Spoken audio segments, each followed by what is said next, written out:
Welcome back, friends, to another episode of the Zephcast, the show where we get to know your favorite content creators, streamers, and podcasters alike. I am your host, ZephyrsXP, and with me today is my awesome friend, Khryseis. Thank you seriously so much for being here, Khryseis. How are you doing today? I'm really well, and thank you so much for having me. It's such a pleasure to be on, so thanks so much. Thank you so much for taking time out of your busy day to come hang out, chat, just kind of get to know a little bit more about you. I'm super excited to talk, just kind of really excited to see where our conversations take us.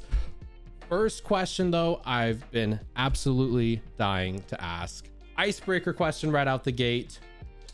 What is your favorite Pokemon if you could have a Pokemon as a pet?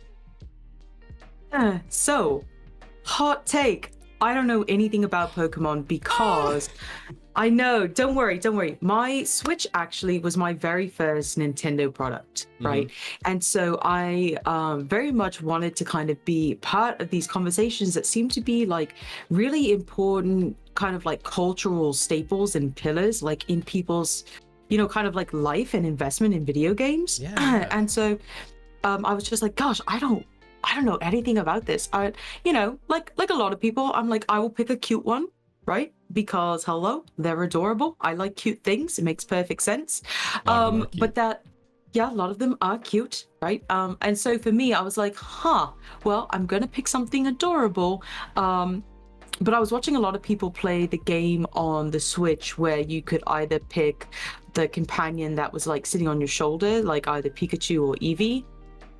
And then that started like a deep dive into the cuteness. And then I've been watching a lot of my friends play like Nuzlocke runs of, I guess, like classic Pokemon games. I guess as far as classic goes, I don't really know how far they go back. To me, classic is like red, blue, and yellow, because those are the ones that I remember my friends having when I was young. But like, I didn't have the same sort of like time investment and like mechanical investment to be able to be involved with that. So now I'm just like looking back and I'm like, I'd missed so much. But the new open world one that's coming out, I feel like that needs to be my first Pokemon game that I finish. I think that needs to be it. So I'm excited for that to come out. Like, I guess, what is it, later this year, next year? Or they had just released, I think, a press trailer about it. Again, it's kind of like not my world, but it will be soon. Yes. It will be soon. So I know a long answer for a what is your favorite Pokemon, but I want to dive in there in the big pile of cuteness that Pokemon is. Yeah. But I've also seen some pretty intense and amazing real world art, like where people render like Pokemon like as what they think that they would look like in the real world. Some of them are a little. Right? They're so talented, but some of them are scary, but it's really fine. Scary. It's fine. Some of them are really scary, but I think actually I would probably pick something like probably a plant-based one. So something a little bit green. I consider myself kind of like an earthy and grounded person. So I would probably pick something green. So I don't know, Bulbasaurs are real cute. So if we're going classic, original, like throwback to like who you got in like your very first choices, because that's kind of what I know about, I'd be a little Bulbasaur, I think. Bulbasaur's so cute. That's right? Such a good answer. 100%. There's so many like cute Pokemon, but yeah, those like realistic ones, dude, I've seen ones of like Lapras and they're like terrifying. Yes, so many pointy teeth. Right? Yeah, I mean, so many pointy teeth. Yeah, and like the hunters and like, again, kind of like throwing back to all the originals because those are the ones that I know really well. But like, yeah, having seen pictures of like, I mean, even Snorlax, I mean, could you imagine something that size in real life, the way that, you know, they ask you to imagine that Snorlax is in the game? Yeah. Like that's dinosaur size. It's something that we can't even like conceptualize. So yeah, it could be pretty intense. I'm like, Pokemon sounds really cute and fun, but then the second that you imagine it like having an application in the real world, you're like, you know what, I take it back. Pokemon can stay in imagined and digitalized form of life. That's fine. Actually, I like Lappy. But yeah, so I'd probably take Lapras as my little friend if Lapras was adorable and didn't try to eat me. it's the teeth. I'm telling you, it's the teeth. It's totally the teeth. It's totally the teeth. So kind of jumping off of that, kind of to a little bit more of a serious question. So I'm really curious to know, who is Khryseis, the streamer, the person behind the streamer? Could you tell us a little bit about yourself, kind of who you are, just a little bit about you? Yeah, sure. So I guess for all of you who don't know me, I am Khryseis0529. For me personally, streaming is a relatively new journey.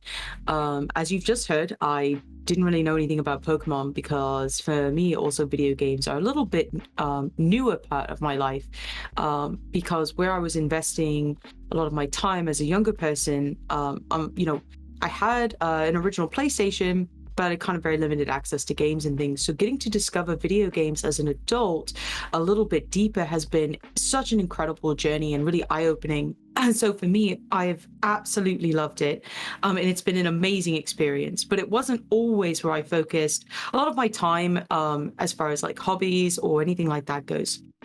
So there are a lot of people who started streaming, obviously as a result of the pandemic, right? To help, I think reinforce their connection to the world, and have somewhere to invest their energies and support their own mental health and the mental health of those around them. Yeah. And I think that that was like a really important way that we have made new connections, forged new bonds, and kind of reinvested ourselves into, a digital space that we didn't realize was going to be so important, just for kind of our emotional well-being and health. And I also think that obviously the way that we think about video games as this form of art and escapism, has been so important during a time that has been incredibly difficult for people all over the world. So again, like huge opportunity, for all of us to kind of take a step back and acknowledge the importance of like why we're all here and what we're doing and, how this has evolved and, why we're even sitting here having this discussion. Because without streaming and without video games, I wouldn't have been able to connect here, with Zephyr and with everyone that I've met kind of on this journey. So honestly, like it is such an incredible opportunity and I'm so grateful. Before streaming though, I guess I'd really invested all of my time, if I had to pick like an archetype of who I am as a person, is that I've really been a scholar and I really focus on academics. And so for me, school and then kind of that process of getting through university and doing as well as I could to get out into essentially, the working world, like many people, was a journey that I felt kind of shoehorned into, but that I did actually really enjoy. So I had originally gone to university actually because a bit of my rebel moment, okay? And I love your ukulele sessions, Zeph, on stream, because originally, right, I actually gone to school for jazz performance and I was a saxophone player professionally. And so I took a lot of gigs playing, theater jobs, anything from Chicago to Little Shop of Horrors, like Hairspray, kind of like all the big shows, right? I absolutely loved it. Played in a big band. Absolutely loved being a saxophone player. But I kind of had a bit of a moment where I was like, you know what? I got this degree, but like I'm already playing professionally. Maybe I should do something else. And then my university actually required students to take a course called Global Issues. Global Issues is a course that essentially kind of very lightly touches on exactly what it sounds like, global issues. It's a very light introduction into kind of politics, development issues, security issues from the global perspective, rather than kind of being about domestic politics, which is mostly what I think a lot of people hear about growing up. And then seeing that there's kind of a broader perspective on that same topic was fascinating, and I was hooked. Yeah. So I was immediately like, oh no, my brain, I've got it. Oh God, here I am. Next thing I knew, I was like deep diving on like policy issues, and I was involved in policy development and, studying security issues.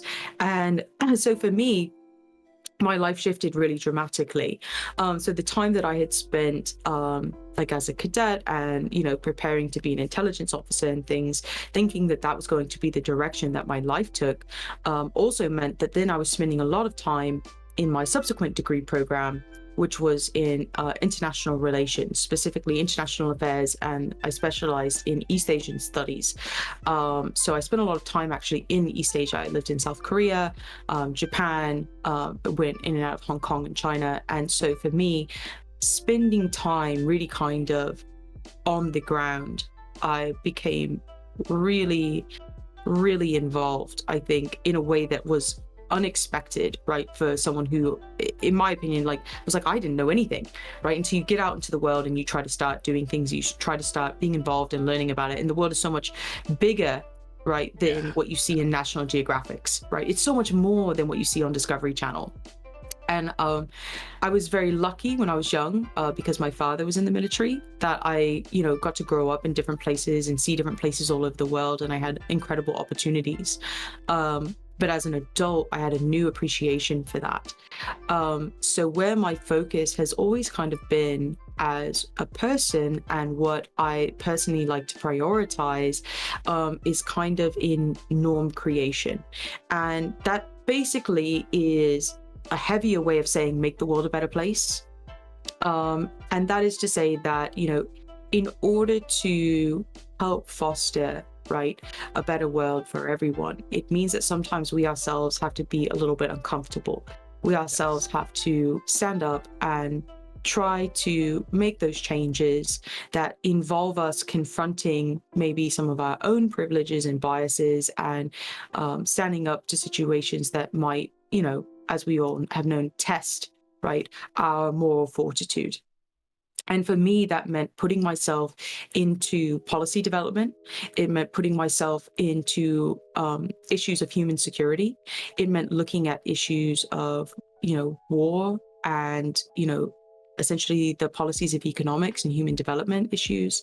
And it meant really kind of being invested in a lot more technical subjects than I think I ever imagined myself doing. But now, as a political scientist, I can't imagine myself doing anything else. So after I left my undergraduate program, I basically immediately went into a graduate program here in the United Kingdom at the University of Bath. And so, again, really privileged, incredible school, and allowed me to do incredible work. But at the onset of the pandemic, obviously things changed. And so being able to travel and do my research was then cut off. Being able to spend time, maybe doing the things that I would have otherwise liked to have been doing changed, right? Like it did for everyone. Completely understandable and reasonable. We're facing a global crisis.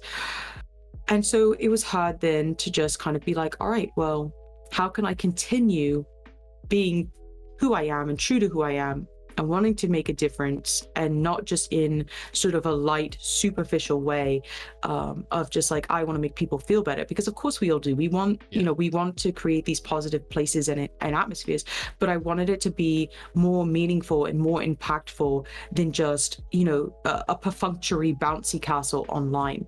And so for me, then that meant, okay, well, I need to get a little bit serious about how, I encourage other people to love one another, and how I encourage other people to, stand up and be that pillar in their own communities, and to encourage and reinforce my friends. And how could I do that? And honestly, I began to see that Twitch was actually an awesome opportunity to do that in a way that, because I was completely unfamiliar with the platform, I had no idea was available. And it has honestly been life-changing. And I would hope that through my work, I've been able to help, positively affect those around me. So that's Khryseis in a nutshell. That is a really, really cool story, Khryseis. There was like so much to unpack there that just, I did not think you could get, you just like got 10 times cooler. I swear. All of that was so cool. In terms of like policy actions or like policy influence, what influence did you have? Like, what policies were you looking to change? I'm like super curious about that. Yeah, so a lot of the work that I did specifically focused around, I don't know if you remember, but during the Obama administration, there was the pivot to Asia focus, right, at the time. That was official U.S. policy in the Obama administration. It involved actually work on the TPP, the Trans-Pacific Partnership, which, although that piece of international law and legislation was abandoned under the Trump administration. Actually, there was about 12 years of work that went into forging this international agreement. And international agreements are actually incredibly difficult to get people to sign on to because of issues of sovereignty and autonomy, and that realistically in the global system, there is no one there to make anyone do anything that they don't want to do. Right. And so it's very, very difficult to create agreements and partnerships that states accept as being mutually beneficial, but also worth maybe their own compromises and sacrifices in order to help growth and development on a mutual front. And that is further complicated by issues of hard versus soft power. And so soft power is something that we consider like economics, right? And you could use economic pressure and things like that to exert, right, over other states and through policy development. Sanctions are a good example, things like that. Hard power issues are, for example, some of the complications that are occurring, for example, between Taiwan and China, Hong Kong and China, China and the South China Sea, and places like that, where there are obviously going to be tensions that when you're trying to forge what seems like an economic partnership actually have ramifications elsewhere, right, that have to be taken into account and that states are taking into account. And so a lot of my focus, especially being a kind of a specialist in East Asian, politics and things, was actually to be examining, I guess, kind of as these types of partnerships are developing, making sure that this is going to be sound policy, making sure that this is going to be productive policy that's going to benefit basically all concerned, because there are obviously going to be things like absolute gains versus relative gains that states take into account. And so if all you care about are relative gains, i.e., am I benefiting more than other partner, right? And if that's what you care about versus, oh, I'm still benefiting, and just because they're benefiting more I'm not mad about that. Like I want everyone to succeed. And so that type of mentality for me, again, continues to carry over to how I conduct myself generally, but like also in streaming, where it's just like, for me, although I know that Twitch is a competitive space, I personally choose to treat it as a cooperative one, which is why, again, like doing this amazing collaboration with you, and I spend so much time collaborating with others, is really for me not about relative gains. It's always about an absolute gain, that as I lift others up, I'm also lifted up. And so that for me is just so important, right? As just a mentality and just how you conduct yourself and how you think about the world, that it isn't a competitive place unless you make it one, because the scarcity that we're talking about is somewhat manufactured, especially like on the internet. The internet is a big place. I promise you, we'll all be fine. There's room for everyone. But yeah, so I spent a lot of my policy time working on issues like that. I also specialize in the issue on the Korean Peninsula. I speak Korean. I spent a lot of time living in and around Seoul. And so that's kind of like my niche little thing. And then for my dissertation that I wrote at the postgraduate level, I also focused on the Belt and Road Initiative, which is the economic initiative out of China to essentially, in their mind, reforge both land and maritime connection through old trade routes throughout Central Asia and reaching Europe, and then throughout Southeast Asia. So it's really fascinating. I think, anyway. Yeah, the trade stuff between China, like, absolutely super fascinates me, especially like the new Silk Road that they're trying to create. Could you like maybe talk a little bit more about that? Like, I know that's maybe not like streaming focused, but like I'm immediately intrigued with stuff like that, because I love just listening and learning about all sorts of stuff that I do know, stuff that I don't know, and I have a feeling maybe I could learn something new about that, so I'm super intrigued. Yeah, so the New Silk Road is kind of just like the, I guess, everyday term for the Belt and Road Initiative. So the Belt and Road Initiative is a project undertaken by China to essentially, like I just stated, kind of like reforge these economic partnerships that they used to have throughout the region during kind of imperial times, right? Yeah. And so this project, which although Xi Jinping, oh my gosh, I don't want us to get like taken down off YouTube, but it's gonna be fine. It's gonna be fine. Even though he takes a lot of credit for being some sort of his great master plan, in fact, actually, it started as a bunch of very disparate projects, right? That then coalesced kind of under a single umbrella. And where I have focused a lot of my time and energy in the past is actually on the legal issue of riparian rights. Now, riparian rights are obviously the rights, like water rights, right? And how that applies that, let's say, in your state, right? Let's say you've got a headwaters, right, to a massive river, but that river obviously supplies water down into the state below you, right? Those rights of the state below you, you know, have often kind of been seen in court in the United States about deciding who's responsible, who takes care of it, how much can so-and-so be allocated, or are they allowed to have those sorts of things. Well, it's same actually like on a state level, right? And when I say state, I don't mean like the United States, but as in like country by country basis. And so China is a really interesting case of that, and Asia is generally. So even as you move through Central Asia and the Middle East, there are a lot of issues there as well, again, with the way that, you know, dams have been built in some countries that then cut other countries off from, you know, this extremely scarce resource and things like that. And China has actually been at the forefront, right, of hydroelectric power, of alternative energy resources. They have been absolutely pioneering, you know, like new light water nuclear reactors that don't require like centrifusion and things like that. So it means that you're not producing highly enriched uranium, which means that it's not actually weapons grade uranium. So all of the arguments for why states can't have nuclear power kind of go out the window if we're saying it's not nuclear capable, as far as like from a hard security issue standpoint, that, oh, well, if we need an alternative energy source and nuclear power is what it is, like you can't necessarily point to issues like Fukushima or others, you know, Chernobyl, where those were just so outdated and ill-kept and ill-maintained as being the norm for how nuclear power could really be executed, you know, today, you know, in our current century, right, with all of our current advancements.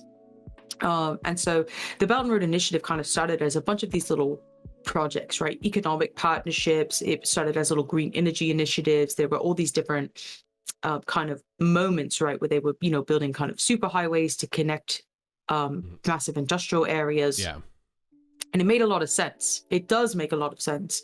But it's only really possible because China as a state essentially controls, you know, all of their own economics from a very heavy-handed top-down approach. So the state gets to dictate essentially and allocate the resources as they see fit.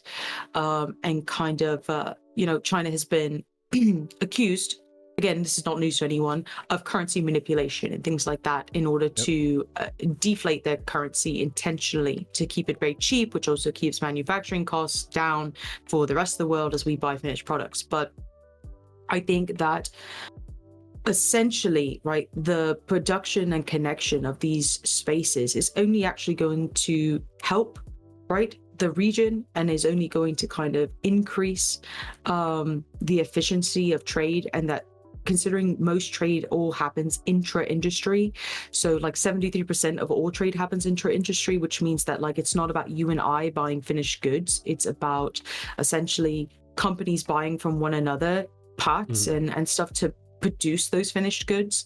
Like business, so it's not like business to business, right? So let's say you're a car manufacturer, right? So you need to be buying each of those different parts, right, from all of these different places. So I might be somebody who makes bolts.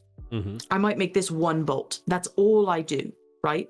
But that speaks to, like, as capitalism has kind of forced specialization, that means that I will do it really well. And that's the point, right? And so all that you're going to be doing is, let's say, if you need 50 different parts to build your car, even though, right, somebody then buys this finished car from you, right, you've actually then bought 50 different things from 50 different people who then bought 50 different things a piece for them to produce their own part to then sell to you. So the way that value chain adds up is really important. And so I think that as far as trying to increase, right, development, to increase human security, one of the main factors that has to be addressed, right, is essentially economic stability. And so, when we look at regions that are politically unstable, that have issues with human security, one of the biggest benefits, right, to helping to stabilize that is actually economic security. Right. And it's not just pushing money into a state, it is actually making that state self-sustaining and productive. So, for example, a lot of people talk about, oh my gosh, we have just gone down a path, but like, it's fine. It's fine. This is what I do. So like, I think that a lot of people, when they interface with me on Twitch, I don't think that they realize that I'm kind of a wrinkly brain. And that Twitch and video games are not actually, while I absolutely love them, you know how much time I spend gaming now, oh my gosh. But that realistically, a lot of my time and resources as an adult have really kind of been poured into this other area of my life that I don't actually really get to talk about on Twitch, because not gonna lie, nobody is super interested when I'm like knee deep, in Soma or Hellblade or Spiritfarer or any of the other, number of games that I've played, to be like, hey, so why don't we talk global politics? That sounds great. Me. Zeph is like, here, I am here for that. Please, Yes. let's have this conversation. Yes. But I do recognize that, as a host and curator of a space, that's not for everybody. And I don't ever want to kind of, dictate that. But as you also know, I'm the first person to have very real conversations, which is why I appreciate the fact that someone like you and my friends that I've met absolutely like, let's have those conversations, because I think that the age of people not talking about things has passed. And I think that being able to articulate complex ideas and discuss things, much as the Greek philosophers once did, we idealize that. We idealize those discussions. We look at the great philosophers and politicians and things like that. We go, well, gosh, how did they arrive at these conclusions? They just sat around having discussions and kind of pushing each other's ideas, and not in a way that was combative or competitive, but just to say, let's try to flex on this, right? Let's try to see what can come from these ideas, and in many ways experiments as they applied those ideas. No, I and totally I feel like agree. that's a little bit lost. Yeah, it's wild, right? It's wild. We just don't do that anymore. We don't do that. And so as a political scientist, I understand that there are two very distinct camps, right? There are essentially like the empiricists, right? Those who just look at hard data. And then there are people more like me who are, so I guess they're positivists and post-positivists. That's what we call them, right, in political science. So basically people who are just very data focused. And then people like me who say, but data is still nuanced. Right? Because data itself can be biased. Research itself is biased. We each have an internal bias. Who you sample is biased. The people that you are sampling is biased. When you sampled them is biased. Like, so when people like, do your research, I'm like, do you even know what good research looks like? Don't even, oh my God, okay, I'm getting heated. Okay, but yes, so I think that the world is like a really big and a really fascinating place, and I think that, back to your original question, like economic integration is really important, and that when you look at these types of projects and how important they are, even if it seems like oh gosh, well, China's doing all these things, China's exerting pressure. Yes, they are. That's why it was important for legislation like the TPP to be in place, because it is designed to do what we call external balancing. And external balancing basically just means that, if the scale starts to tip one way, right, because a state is exerting pressure and influence, that other states can kind of use each other to just bring those scales back into kind of a more welcome medium. Right. So that way they don't necessarily have to succumb to an offer that's slapped on the table in front of them. They could be like, but actually I had this other offer.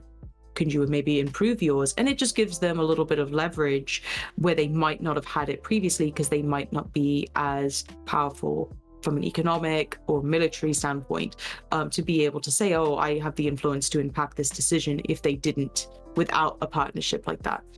So, it's very complex. It's just the entire region, the world is very complex, but I definitely think that it's worth our time to spend a little bit of effort trying to understand it. So I really actually appreciate these questions, because I don't get to talk about this stuff unless I go back and do, like, I just had alumni weekend at my like online at my I guess alma mater, like university, and so I hosted like you know, kind of like a session, which obviously like I do streaming, so I'm very comfortable like having these conversations online.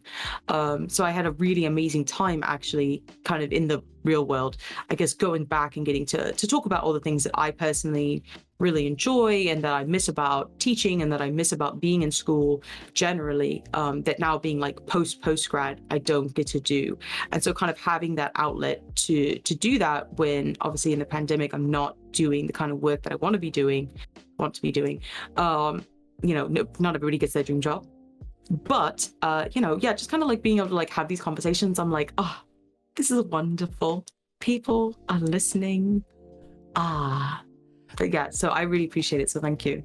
Okay, I've ranted. Yeah, I honestly love like deep diving into stuff like that. I feel like I always want to learn more, and I am a firm believer. Like I never want to be the smartest person in the room. I just want to be the person listening the whole time. Yeah. Do you, how would you go about like incorporating this with Twitch, do you think? Like doing like, because I feel like a lot of people think of Twitch as just a platform to play video games, but the longer I've kind of been doing it, the more I'm realizing like it's just a live streaming platform, and some people do play video games on it, but a lot of other people do cooking, do IRL streams, do music streams, do podcasts, and you know, political stuff. Have you thought about a way of kind of navigating, or maybe like one stream a week or something where you kind of navigate away from gaming and try to kind of deep dive into that? Yeah, so I absolutely gave that a lot of thought. And what I ended up kind of deciding, right, was I boiled down what it was about my ethos, right, and my approach and my methodology that I could replicate on Twitch from the way that I approach the world just generally. Right. And so earlier when I was talking about how what was important to me was this norm creation and norm reinforcement, and that ultimately what I do as a political scientist is exactly the same. And so I personally, when I first discovered Twitch, had been kind of overwhelmed and blown away by what a competitive space it was, and that I felt that everyone, despite being in the same place at the same time, was completely disconnected. Okay, and that for me, I actually found extremely disconcerting and troubling. That you had all of these people who were, for lack of a better word, very self-absorbed and independently minded, right? That they weren't really concerned kind of in many ways, even with their communities or with the communities around them who were very similar, when they actually had an opportunity to be creating and procuring kind of a network of like-minded individuals where they could actually then, you know, form, right, these connections that would be meaningful, impactful, not just for their lives, but for the lives of people around them. And so I was like, you know what, I don't want it to be like that. So for about 6 months or so, I was only just watching Twitch, and it all kind of started because an IRL friend of mine, Theta, who now is Mr. World Record holder in Celeste 9B map, but like that's a separate thing. Theta was like, hey, you know, Khryseis, obviously he uses my real name because we were real life friends from college. But he was just like, hey, so Khryseis, I do this thing on Twitch, like, do you have Amazon Prime? If you do, I really like your Prime sub. And I was like, okay. So like, straightforward. Yeah, I mean, like, I'm totally cool with that. Right, like, I would much rather somebody just like tell me to my face. But I definitely was like, of course, like, because for me, I didn't mind that we'd kind of, because life happens, right? Like, he's also like was doing his PhD stuff, and like people get busy and people grow, right, in different directions. And it's never that you outgrow each other with animosity. It's just that sometimes, just like if we're on the same path and then we just branch out, and that just happens in life, right? Yeah. It doesn't necessarily mean that you care about that person less. It just means that right now you're in different places and you just care about each other differently. That happens And a so lot with work, coworkers. yeah. Like you Mhm. spend so much time together, like as Mhm. friends, developing friendships, and then when somebody Mhm. leaves or you leave your job, just all of a sudden, just a relationship. Some people will try to hold on to it and still be friends, but a lot of people just it's gone, and it's Yeah. just somehow that's just how life goes sometimes. Yeah, absolutely. I mean, I know that we kind of usually denote those, you'll hear them called friendships of convenience. And Mhm. I think that that's true to a certain extent, but that has such a negative connotation. I think Yeah. that there is a better way to look at it. And it's that while you were in that space together, doing the same thing together, you were still being a good friend. You were being supportive and considerate, right? You were listening and sharing and doing all the things that friends would be doing. But it's also very natural that if, you're driving down the highway and, everybody is doing the right thing and then somebody gets off on the exit, you're not like, geez, I can't believe they got off on that exit. Where could they possibly be going without me? It's And just you're their like, road. like they might be like, well, you know what, I've got to stop here for petrol. And you're like, well, I'm going on. So Right. like, I'm not mad about it. Like, it's ridiculous. And obviously this is a different conversation than like if a friendship ends, for any other like actual reason. Right. But that just like if people move in and out of your life, right, at different times and in different spaces, that's okay. And I think that a big part of why sometimes we as people have problems accepting that is our own egos, right? Why wouldn't they want to still be friends with me, or Right. things like that. And for me, maybe it's because when I was younger, because like being neurodivergent, I had to have a lot of those conversations where people were like, not everyone is going to want to be friends with you, and that's okay. And having kind of those more difficult and nuanced chats where it's just like, because I didn't understand things, that I then spent a lot more time thinking about them and being considerate, right, of trying to understand what's really going on here, rather than just always accepting whatever my ego was trying to tell me. And so I think kind of maybe if we were more willing as a society and as friend groups to have those conversations, that just like, hey, sometimes people come and go and that's okay. It just means that we're in different places and stuff. But back to the original thing, Data was just like, hey, can I have your Prime sub? And I was just like, yes. Obviously he said it much nicer than that, but yeah. And I was like, yeah, of course. I honestly don't really know what Twitch is. I see that it's just some sort of app that came on my Amazon Fire Stick, but like I don't know what it is. Sure. He was like, well, just go make an account and sign up and you'll be fine. And so I was just kind of like, okay. And then he like showed me how to connect my little like Prime account. Yeah. And then he was like, you can come like watch me play Celeste. And I was just like, okay, I can do that. I can do that. And so I did. And thus my like deep dive into Twitch was born. But yeah, actually I really enjoyed it. So that was in like, gosh, May of last year. And I just had the most amazing opportunities kind of getting to know these online communities and getting to know people in these spaces that I would have never met. And so having that opportunity to then, obviously we're in the middle of the pandemic. Here in the UK, lockdown was extremely strict at the beginning.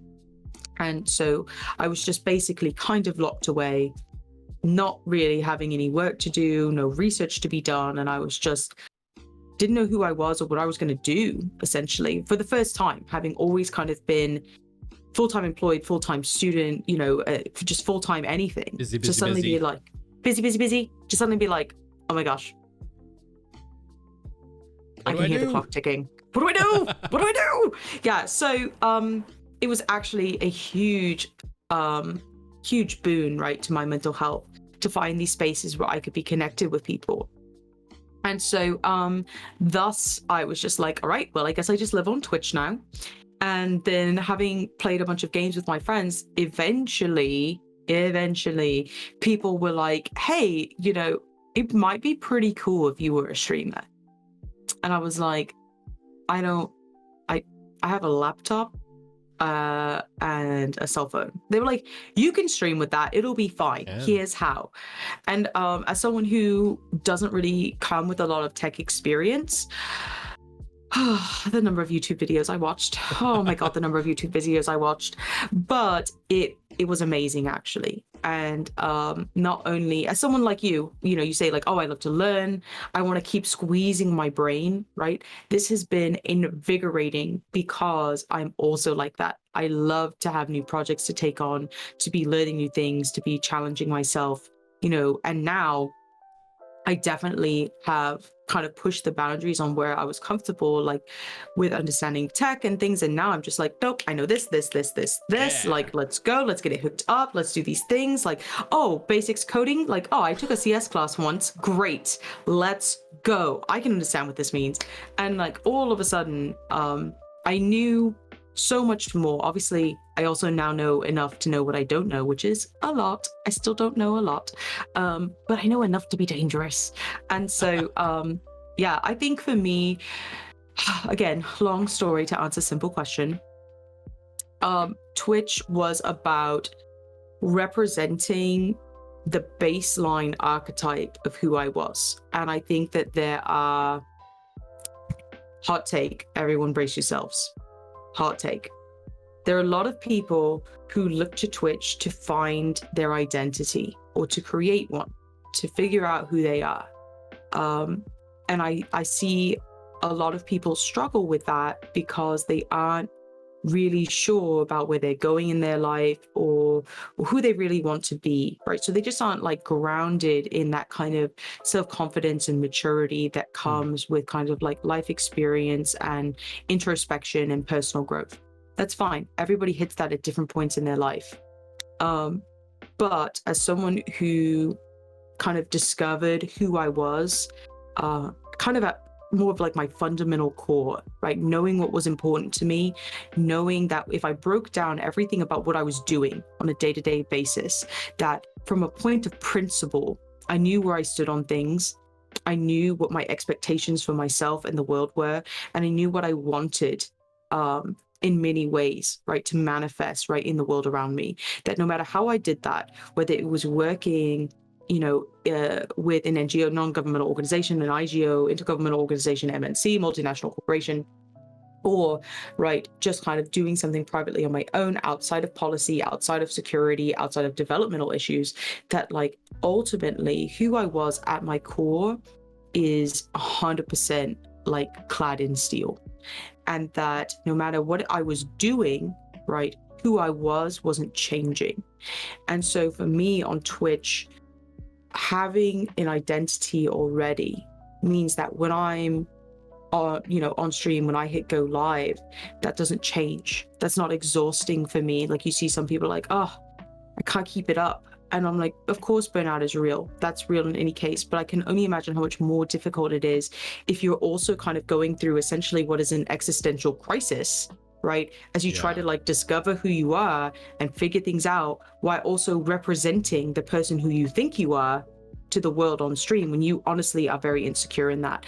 And so I think that for me, just using Twitch in a way to say that this is who I am, this is what I expect from the world, this is what I want the world to be like, let's manifest that, has allowed me to find, honestly, people like you know, people like others in Fireside and friends that I've made elsewhere, you know, Juju Blue and so many others, right? Really incredible individuals that I've made these great friendships with, who are very like-minded, that don't view Twitch as this competitive space with scarce resources, that it isn't necessarily about the ego, that it is really about making it a social space, right, that is in fact about absolute gains versus competitive relative gains. And that while the metrics try to reinforce that competition, there are absolutely better ways to conduct yourself. There are better ways to support those around you, and that there are better ways to support kind of community building and norm creation as a whole,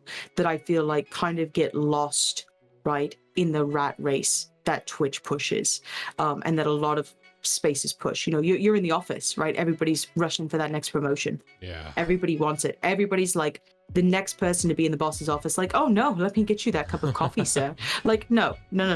I think that Office people's politics work is a real thing. right? office politics is a real thing, and Twitch politics are a real thing. And I think that if people are grounded and centered, and I think you of all people, you hear a lot of people being like, Khryseis is so wholesome, Khryseis is so nice.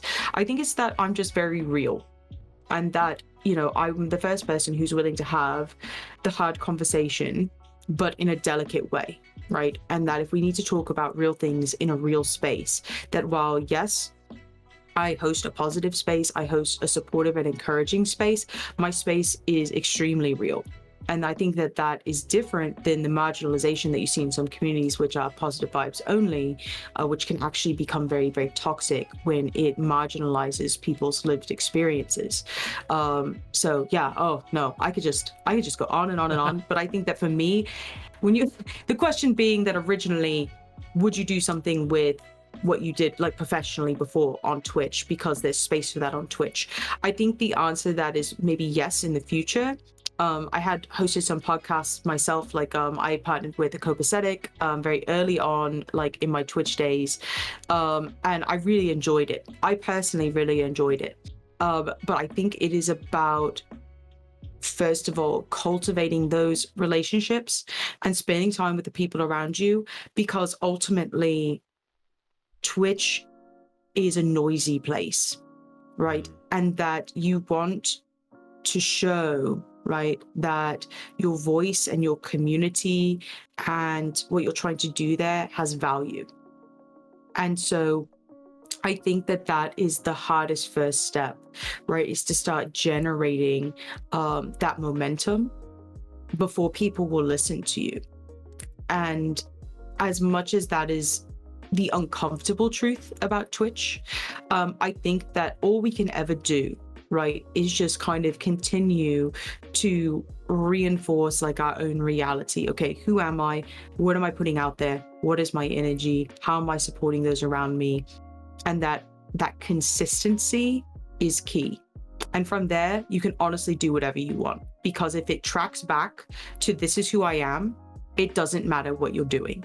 If this is who you are, you can do whatever you want.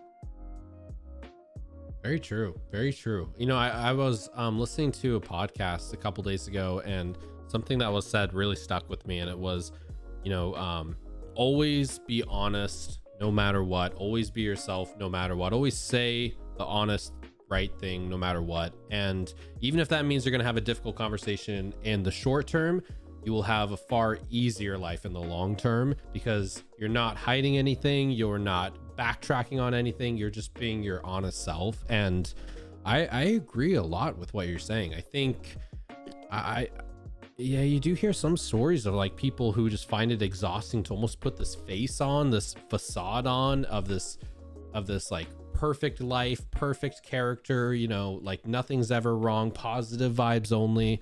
And I mean, even myself, I think like when I first started streaming, I tried always to just always be positive vibes and always just be happy. And there was a moment where it's just like, it's okay to be vulnerable, and it's okay to have a bad day, and it's okay for bad things to happen. Like that's just life. Bad things are going to happen. And if you just keep covering that up and having a terrible day and then coming on stream and like, I'm all good, everything's great, like that is not going to, that might be good in the short term, but it's going to make the long term much more difficult. So I relate a lot to of what you said. I think that's a very mature, wise, just really, really smart way of looking at life in general. I think there was a lot to be gained right there, Khryseis.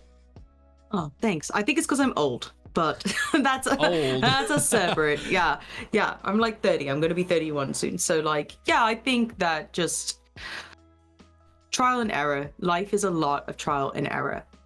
And so, when you have kind of made those mistakes in the past, it gives you time to reflect that in the future. I mean, if you have the wisdom, right, to realize that you've made those mistakes. Yeah, you could just kind of keep getting run over by the same boulder that keeps rolling down the hill behind you. That's fine. But if you have the wisdom to realize that, I've watched others make this mistake, or I myself have made this mistake. I don't want to repeat this, or I don't want this to be my experience, that I think that, like you said, long-term versus short-term, you will be much happier. And I think that knowing who you are is a critical part of that, because like I said, there are so many people who, when you're trying to be someone you're not, the term fake it till you make it is so toxic. It's so toxic, because it's perfectly fine to be in a space like where you are more real, and not everyone is going to have an idealized experience. And while kind of what I consider to be like high-end professional social media kind of tends to promote that, I do think that that has changed during the pandemic.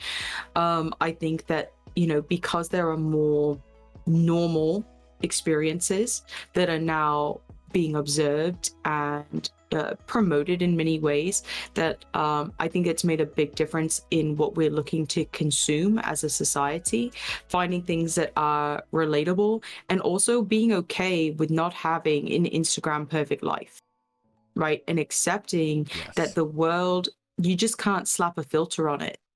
And that if you want your life, your experience, and the experiences and lives of those around you to be positively impacted, then you can't just pretend that it's okay. You have to actually try to get in there and make a difference. And not everybody has the spoons for that full time. I completely understand that. Let me tell you, it was just exhausting to be doing work where you see the absolute worst of the world, right? War crimes and the theaters of war, and the effects of, underdevelopment and things like that. So it's like, I think when a lot of people are like, oh, Khryseis is just so positive. Yeah, but at the same time, I work very hard at that optimism because I'm grounded in a lot of realism. Because I kind of can see that if we aren't working towards something better, then we are very likely to be mired in what is worse. And so the effort that I spend and the spoons that I spend in many ways are just dedicated to making sure that the impact that I can make on those around me is positive and is significant. But on the days that I only have, out of 100%, if I can only give 60% today, and that I am surrounded by incredible people who can make up for that other 40% that I couldn't give that day.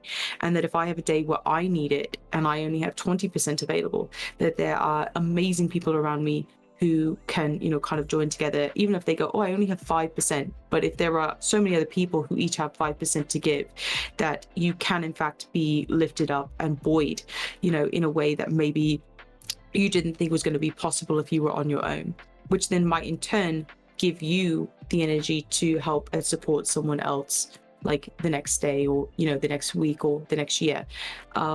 So the whole kind of like pay it forward in a way, and just always trying to do better is really important to me. And so, Twitch is an incredible place. I think that obviously it also carries a darker side of things, just like any space does. But I think that as long as we are each trying to do our best, right, to cultivate an environment that we ourselves want to occupy, that's kind of the ideal. And I think that we have actually seen a lot of changes happen in internet spaces generally. I think that is largely a part of the pandemic, because there were so many people who maybe didn't occupy or have as large of an online presence before now are now kind of forced to engage, right? Which means that spaces have to accommodate and incorporate a more diverse group of voices, right? So Twitch is now having to adapt to there being a variety of more experiences available there. Right. So we have seen very significant changes in their TOS, very significant changes in people who they previously maybe were affiliated with or had been partnered with, that they are no longer partnered or affiliated with. I think that those changes are important, and I think that they reflect positive changes in a society, because essentially they hadn't changed previously because there was no pressure to change, right? It was still profitable for them to kind of continue being the way they were, right? To not do anything about the toxicity, to not do anything about predatory behaviors, to not do anything about partnered or affiliated streamers who were, behaving badly or, in many ways maybe taking advantage of the platform and communities. And now suddenly, because there's been this influx of people going, whoa, whoa, whoa, whoa, whoa, this is not acceptable. Yeah. Why did you think that this was okay? And suddenly we've seen a number of town hall meetings hosted by the platform, a number of significant policy changes, a number of departures of very big name headline streamers from the platform. And I think that that is largely due to the fact that the community as a whole has voiced basically their dissatisfaction with the way that the norms on Twitch were manifesting, and that we are changing these spaces. So as much as it sometimes feels like an uphill battle for people like us and for communities like ours, not just the Firesiders, but loads of people who are, kind of cultivating spaces that are different, right, from these very competitive pro gamer, genres, right, that existed on Twitch previously. And not that there's anything wrong with people expressing, right, those talents and hobbies in the space, but just that you can't do it in such a way that it marginalizes other groups or is toxic towards other groups. And I think that that has been a long process for Twitch, but I'm glad that they're kind of arriving right at this realization that, hey, guess what? Like, there are some really incredible content creators out there, and that people who are pushing content that is a little bit more quote unquote wholesome, or at least is significantly less problematic than what was previously the norm, that they are making adjustments to reflect that. And they're still not perfect at all, and they still have a long ways to go. But the fact that they are making those adjustments when people are voicing their feelings and opinions about them, it's at least going in the right path, right? Yeah, absolutely. So I guess I have a question for you, because we've just spent so much time talking about me. Which I'm not like mad about, but also like it can be a lot, because I'm just like, okay, that's enough about me. Like, people are done. You're the guest of the show. Absolutely. No. But I think that, okay, so now that you've made your official announcement, right, where do you see, let me know if you need to like timestamp that out. No, you're good. Where do you see your community and your content creation like pushing in the future? And like, how do you want to see some of the things that you would like to see manifested on Twitch, right, emerging in your own content? Like, how do you think that that's going to manifest? Or can you see like that your creation or how you're moving right in kind of these social media circles is changing as a result of now having more time to be a full-time content creator? I guess the core basicness of it that I've kind of always been wanting to go forward with is just like trying to do the best that I can in making the world a better place, whether that's for one single person or for hundreds of people or for thousands or millions. Like, I want to do the best that I can with what I am doing, what I'm passionate about, what I love to do. And, it's pretty wild every day.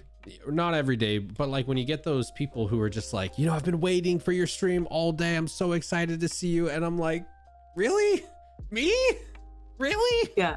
And it's really still such a wild feeling. And it's tough to get used to, and I really have never gotten used to it, but just knowing that there's someone out there that like, just me being out there helps make their day a better place, absolutely is what continues to motivate me every single day to want to get better, to want to do more. I really want to do more of like these like podcasts, and eventually like start doing them live on Twitch as well. And then I have some plans for like some YouTube original content that I've kind of been putting together for couple months now. I just have never had time for it, but now I guess I got a lot of time. So all the time. Right, all the time. But it's essentially just wanting to try to put all these pieces together and do something that I'm really passionate about, and try to bring, I know it's so cliche to say, but it really is true, just trying to make the world a better place, trying to make somebody's life out there better every single day, and just continue to push forward with that. So I don't know if that's quite the exact answer you're kind of going for, but I guess that's kind of where my mind took me on that one. What do you think? Yeah, I mean, honestly, like it's your answer, like speak your truth. Like it's about what you're doing, right, with your content. Whether I agree, disagree, want to hear it or don't want to hear it, like that should, not define, right, like how you put that out there. So Yeah. that would just be what I would encourage you to do is don't necessarily worry about like what I think about it, right? Yeah, Because, what I've always done, I think, which has kind of been weird for a lot of people who have like, I don't know, watched me or like been more familiar with Twitch, is that I have been very open about the fact that I just boob along, right? That if I'm in your channel, because again, I was hanging out with so many of you guys before I ever kind of started streaming. I didn't make a big like announcement or fuss about it. And that when I first started streaming, in fact, my work was collaborative. Like I wasn't interested in manifesting a brand or doing anything that was very kind of like ego or individually driven. Yeah. And so I think that for me, my approach to content creation is very different, but in some ways very the same, because it is about, really being able to say, have I made a single positive influence? And if it is on just one individual, then like that is enough of a difference for me. Right, that's it. Yes. That's what mattered. The fact that I've had like an incredible opportunity to make so many great friends and, to kind of be part of a bigger discussion has been amazing. Right. And obviously I'm still so small, right? And that our ripples are just like a puddle with a little raindrop in it, right? And that realistically I'm not part of a larger conversation, right? And I'm okay with that. Obviously, ideally, in the same way that I used to try to have a larger impact, right, through like my work as an analyst and as a political scientist, you always want to try to be published by a bigger journal and, have your work read by somebody more important and like all the normal things, right, that you talk about, ambitious feats. Yeah. But that realistically, I think that like one, I'm not actually super ambitious as a person, which I know is people like, really? I'm like, no, I'm fine. Like, please, I'm fine. But that I think that for the first time, I'm considering growth as being a little bit more pertinent because it allows our voices to have more legitimacy, right? Who would listen to somebody who has less than 20 average viewers, right? No one, except my 20 average viewers. That's who listens to me. And even then, a lot of them are lurkers, and I love the lurkers. But we do love the lurkers. But that the reality is that like, okay, me personally, I feel great, right? I'm engaging with those individuals.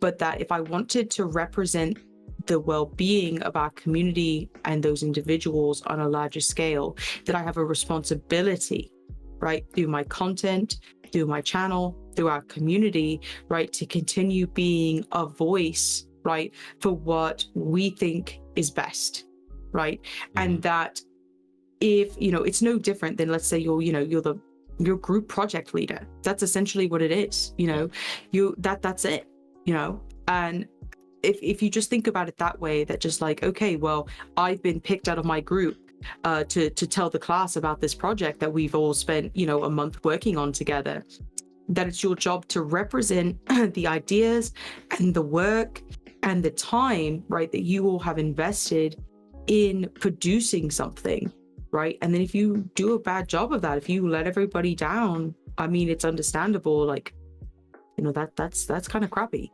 So, I will always continue to work to represent their voices, to be, a leader, right, in our community, and to not kind of sit passively by. And so even though I'm not kind of out there doing all of the very cliche in everybody else's pockets, whatever people want to call it, brown nosing or whatever, I'm me, I've spoken out very, very, very strongly against follow communities, support for support communities. I have put people on blast for all of those things. Yes. Because it is hollow, it is shallow, and it is superficial. And I know, right, that there are people, very good friends of mine, who kind of had gotten suckered into that and then were like, you know what, you actually kind of gave me the confidence to confront the fact that this is just as vacuous as it seems.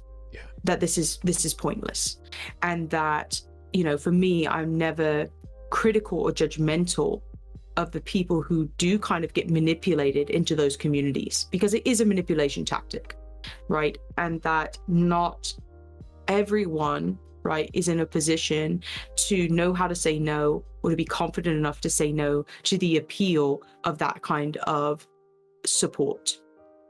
But for me personally, and my approach to life generally is just a little bit different than that. So I think it made me a little bit less susceptible to that type of hype and that type of the appearance of support. You know, so I think that as we all kind of want to do more for our communities, with our communities, that point of taking personal responsibility for being the face and the voice, right, of your community or of your subset of the community generally, because obviously like we're part of the larger like Fireside space. Shout out to Fireside. Yeah, absolutely. Massive shout out to Fireside Space. You can always check us out on Discord. There are a number of streamers there. Shameless plug. This is a shameless plug. Very, very like-minded individuals, right, who are both like myself, like Zephyr here, who, you know, prioritize our space and our communities and how we can best, you know, support and represent, you know, them as people and not necessarily as just, you know, a metric on Twitch. And I think that that's really important. And so I think that, you know, that's something that needs to be addressed. And I think that streamers need to acknowledge, right, the role that they have and the dynamic that exists between themselves and their community.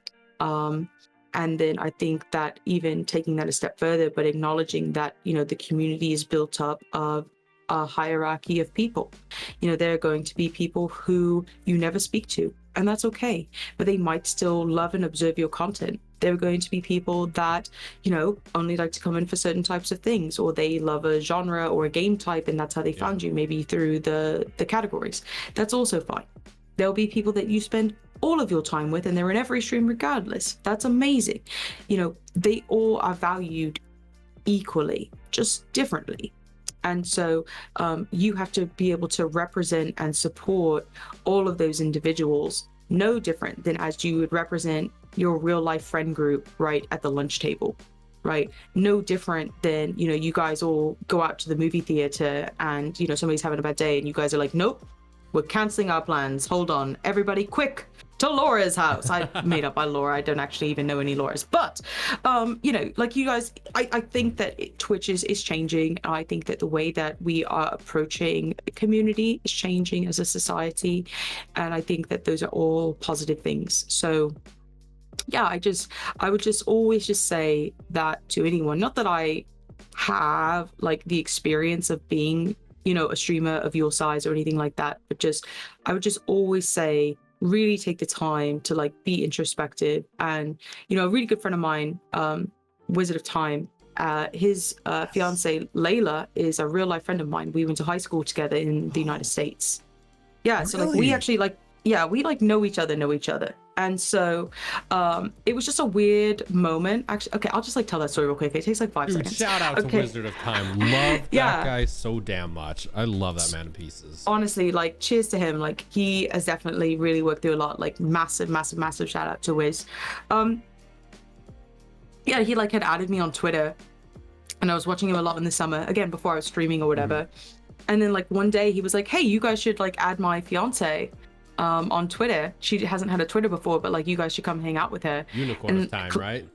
Yeah, click on Unicorn of Time, and I was like, son of a weasel, I know her. And so I was like, this is gonna be, I like put it on Twitter, I was like, hey, this is gonna be crazy. I don't want you to like freak out, but like I know her, like we went to school together, and like literally I had no connection to him before now.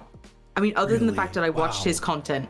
Other than the fact I watched his content, I did not know that we were gonna kind of have this real life connection. We literally just cool. Like met over Twitter.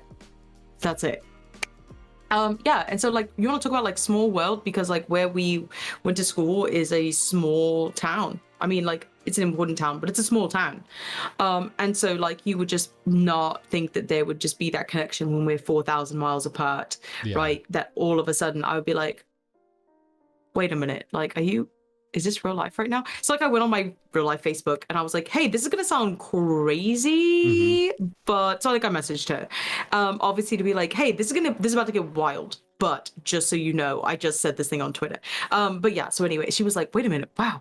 So like we've completely reconnected. And so I think that just goes to show, kind of the power, right, in many ways of that butterfly effect, that you don't always know how you are going to be impacting the lives of those around you in a really significant way, right? So Wiz's work and Wiz's commitment to his community, right, and the time that he's spent and invested there actually translated into this really real world effect that he gets to see on a daily basis, because Unicorn of Time and I have reconnected, right? So he can see literally on a daily basis the impact of his work, not just, from the people that he interacts with in Discord, but in real life, where he's like, oh, if I hadn't been streaming, if I hadn't put this out there, if I hadn't said this thing, and if Khryseis hadn't reached out, and if all of these things hadn't come together, right, then like, obviously they're married now. He's like, but my wife wouldn't have rediscovered, right, this, really good friend of hers. And so like, small world. That's crazy. That's wild. Yeah. I haven't had anything like that. If I'm actually being 100% honest, I haven't told a single person, family or friends, that I stream. Have you told family or well, friends, of course. Have you told family that you stream? So I initially, when I started streaming, I was very torn about it, because I had been warned by a lot of people about, kind of the trolls on the internet and stuff. Because again, I was very kind of in a way removed from social media. Like I have a real life Instagram. Some of my friends from Fireside, before I had like gaming Instagram and like kind of my, professional like front page. Like I didn't have any other way to like connect with them. So like they have my personal Instagram. It's not exciting. It's just like travel, dog, food, and me. It's the same as my gaming Instagram. It's literally the same. All the dog photos, right? All the Izzy photos. Yeah, exactly. It's just like Izzy photos, like food and travel. Because obviously, like I used to be a big travel bug, and so it's just something where I was just like, okay, well, I just wasn't like on the internet in the way that I think a lot of people were like on the internet. Like I don't understand Reddit. I didn't even understand really like loads of things. Like I didn't have any sort of idea about algorithms, about how they were like deciding videos on my YouTube channel, like nothing. And so other than having like a Facebook, because in 2010, like when I first went to South Korea, I needed like a way to have like Wi-Fi messaging that wasn't Skype on my phone. Yeah. Like that was it. Like I was like, oh, I can use Messenger, and then like that's why I have Facebook, not because I care about that social media platform or any social media platform, because I just have never been very invested in those spaces. And so to now kind of have my life exist, right, essentially, and be expressed through these platforms is super different. But I did decide to post, right, that I had decided that I was going to stream on Twitch. I kind of had a terrible experience with it, I'm going to be honest.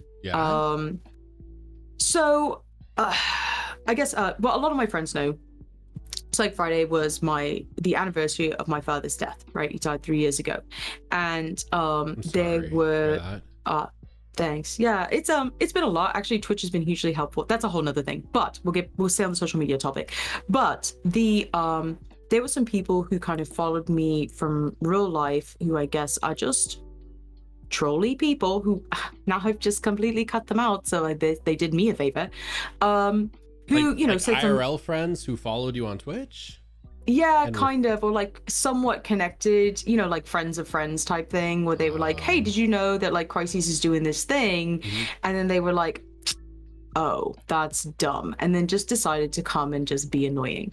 And so this was obviously months and months and months ago. This was like, 8 months, 6 months ago, 7 months ago, when I first kind of started streaming, that I was kind of getting some DMs and some people turning up that were saying like really inappropriate things. And that was really difficult, because on the one hand, I was like, why would anyone say this, right? So I'd like shared the screenshots, with my friends, to be like, I just don't know what to do with this kind of nonsense, because like I personally would never speak to someone this way. I've never say these things to someone. why is this a thing? And, you know, especially when I was playing Spiritfarer, which was quite an emotional journey for me. And so when people were making incredibly cruel comments, you know, just like, I mean, some of them, I'll go over some of the lighter ones, but basically some people were like, you know, glad your dad is dead, and, you know, stuff like that. It was really very cruel, and it was just unnecessary. And they were doing it for a reaction, right? And it's very difficult, especially when I was in such a vulnerable place, to not react to that, right?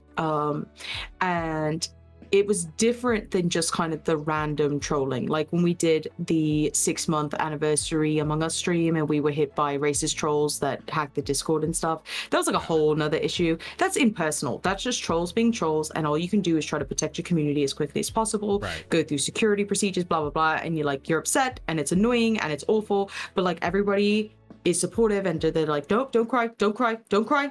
They want this. Keep it together. You're good. You're good.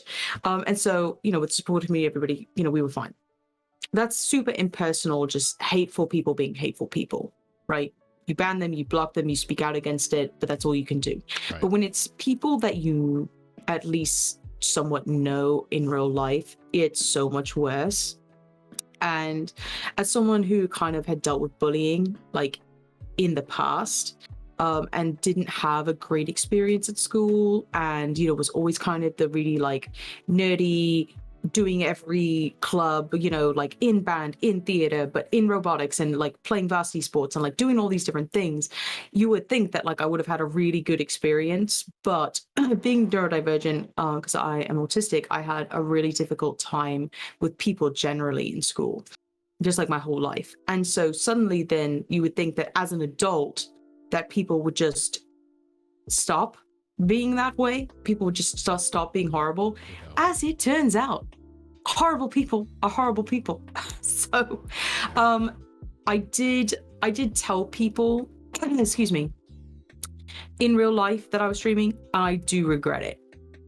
I think that there are a select few who are amazing, who kind of regularly come to participate, and that's incredible. Right. So two friends of mine from university actually regularly come by. It's great to get to see them. It's great to get to spend time with them through stream again, right? Because everyone's living very busy lives, and it's just awesome to have been able to reconnect. But on the whole, I think that there is still a lot of stigma surrounding video games that was kind of born from the bad press that video games got in the 80s and 90s, especially through the controversy around, you know, like Grand Theft Auto and the way that people were treating video games, especially post-Columbine in America. And like, I understand the politics of why video games are stigmatized and why gamers are stigmatized. And that, yes, some stereotypes are true because we've all seen them. There are extremely toxic places that exist in gaming communities. But there are also extremely toxic places that exist in a lot of communities, and that maybe it's just a human factor and not necessarily a video game factor. It's not the medium that it's happening in, it's just people can be terrible. And I agree. Yeah. So I would say make the decision based on, you know, kind of more of a carefully or more curated approach, right? Maybe tell people who you could at least be somewhat confident in even just vaguely supporting you. Even if it's just emotional support, even if they don't follow or sub or anything, if they would just be like, oh, okay, like that's cool, like you do you, boo, like that's fine. But I definitely regretted putting out kind of a blanket statement. And I think that has been hard for me in some ways to accept that, oh, I guess I did know some terrible people, but just give them the little zip, and off they go, out of the list. And so, yeah, but it's okay. But I would just say, yeah, just be careful, I think, with who you tell, because there is a danger, obviously, on the internet of being too vulnerable, of being too exposed, which is why all of us, despite being real and having a very real space, are still very, I think, security aware and do our best to kind of protect our identity in many ways because of the associated dangers that just kind of inherently exist on the internet. And I don't think that that goes away, because all it takes is one person accidentally dropping a detail that's too personal, and then suddenly you can be exposed. Right. And it's not necessarily about losing your, like, you know, outward appearance or front-facing image. It's actually about your literal physical security. Right. And so, yeah, I would just say that would just be my only advice to anyone who streams, or in any way is kind of a, you know, a personality, quote unquote, on the internet, or you have an internet presence that is a little bit more demonstrable rather than just, you know, maybe your personal Instagram. But if you actually are curating maybe a small business, or if you are making stuff on Etsy, or just wherever you exist, right? YouTube, Twitch, now Facebook gaming as well. Just be careful with your personal information, because I think that the reality is that it's not that the internet is full of dangerous and hateful people. I think it's that despite all of our hard work that we do in our communities to make sure that we're doing our best, that there are a lot of spaces that we haven't reached yet. It's very much like the Lion King, where we're like, see, everywhere the light touches, these are your lands. Yes. But you must never go there. Yeah. You must never go to where the shadows are, type thing. Like, so I think it's kind of like that. So that just would be like the most long-winded answer ever, and my advice about people's kind of personal information or sharing like what you're doing on the internet with your friends and family, because accidents can happen, but that could have a very real like consequence for you personally. Well, that's really good advice. You know, I don't think it's that the internet's a bad place. I just think that there are some bad people on the internet, and you know, whether they hide this facade of follows or subs or whatever, like, or the reality of it is like you can just never be too safe with yourself, with your family. And yeah, have you come out and like even announced like your name? No. I think because, well, one, my surname is really specific. There is only one of me in the whole world, Zeph. There is only one. And also the fact that I like my name is on like real things, real places, right? Whether that be publications, whether that be work with universities, whether that be like my time kind of spent in the real world before kind of joining Twitch. It would be different if I was a Jacob Smith. There are like a million Jacob Smiths in the world, right? Or if I was a Jane Doe, you know, or whatever you know, the generic thing. But I'm not. And so I think for me that I am significantly more careful, because I mean, the random messages that I get, I could only imagine if that then also invaded my personal space, how difficult and uncomfortable that would be, right? I'm currently being catfished, and I'm having a great time leading this person around like on a merry trip. But like it's that sort of thing where people in many ways try to be kind of invasive. They try to be kind of disruptive to your life. And it's fine when I can kind of isolate that into the professional space that I treat, even though it's very personal in many ways. You know, I talk about where I live, I talk about what I do, I talk about all of these things about my life, no problem. But if I were to share my name, that would really kind of open up a whole can of worms for me, because a simple Google search would reveal everything, you know, like personal information, right? Because there is only one of me. And so for the most part, obviously, I just do talk about everything. I do talk about where I live, talk about what I do, talk about what I've done. No problem. If people want to read my research though, I'll just send it to you. If people want to see what I've done in real life, I will just send it to you. But exposing, I think, my name, even though I guess I have done it in some spaces. So I did a podcast on the importance, right, of women's self-defense and things like that with Adam from Up for the Challenge for his YouTube channel in association with the university that he works for.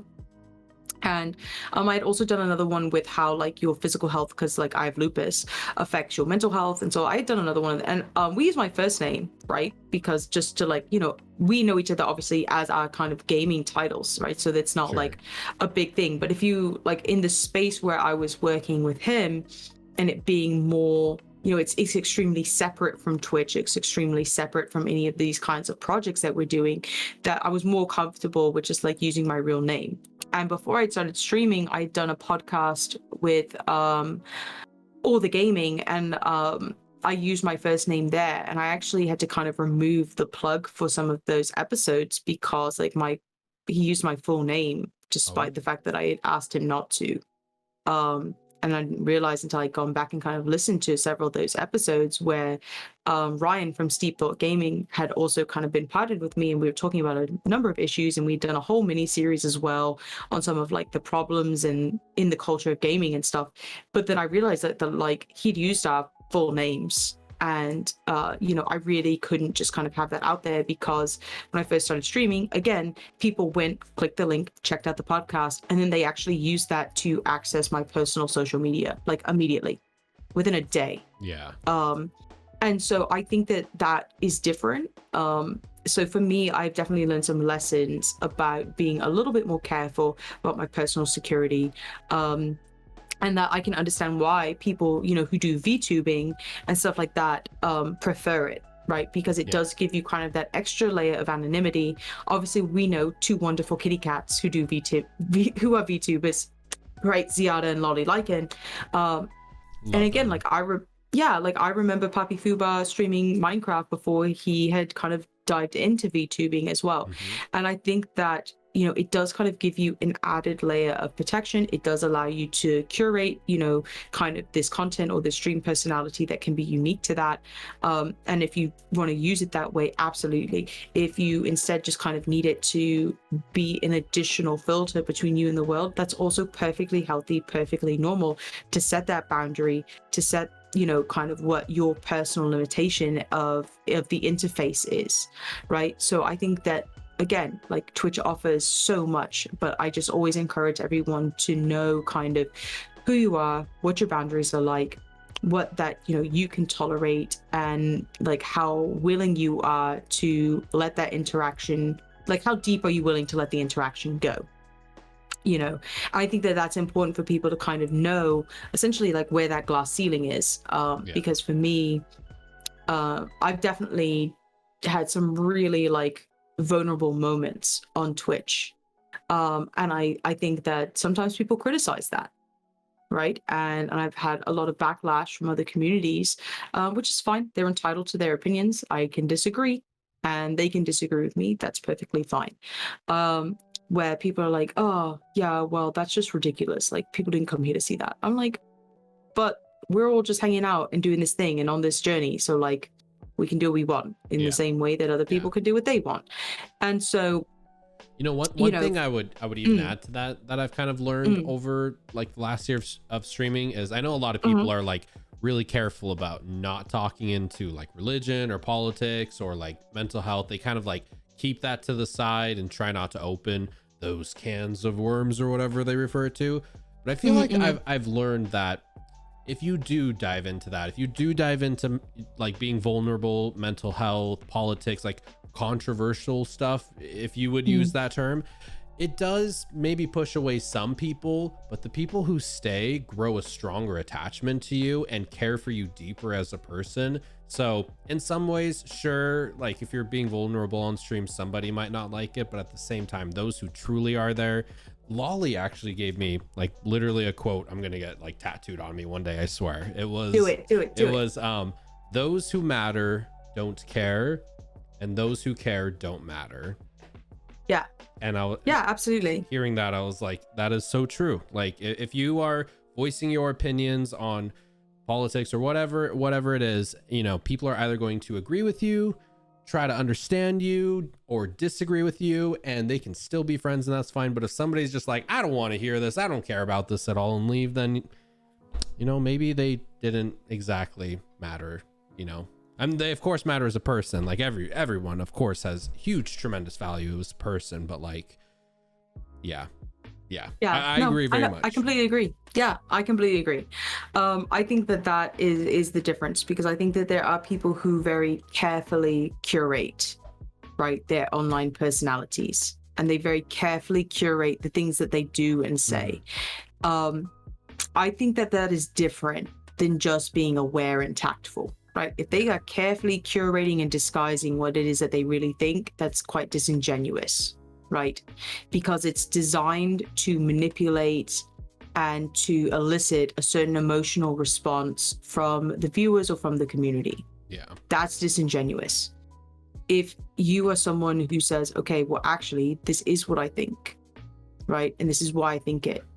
And that's just what you believe, that's who you are, that is a much more real space, right? And people can agree or disagree, and that's fine, right? I just think that when you are in that sort of space with your community, it's so much more healthy.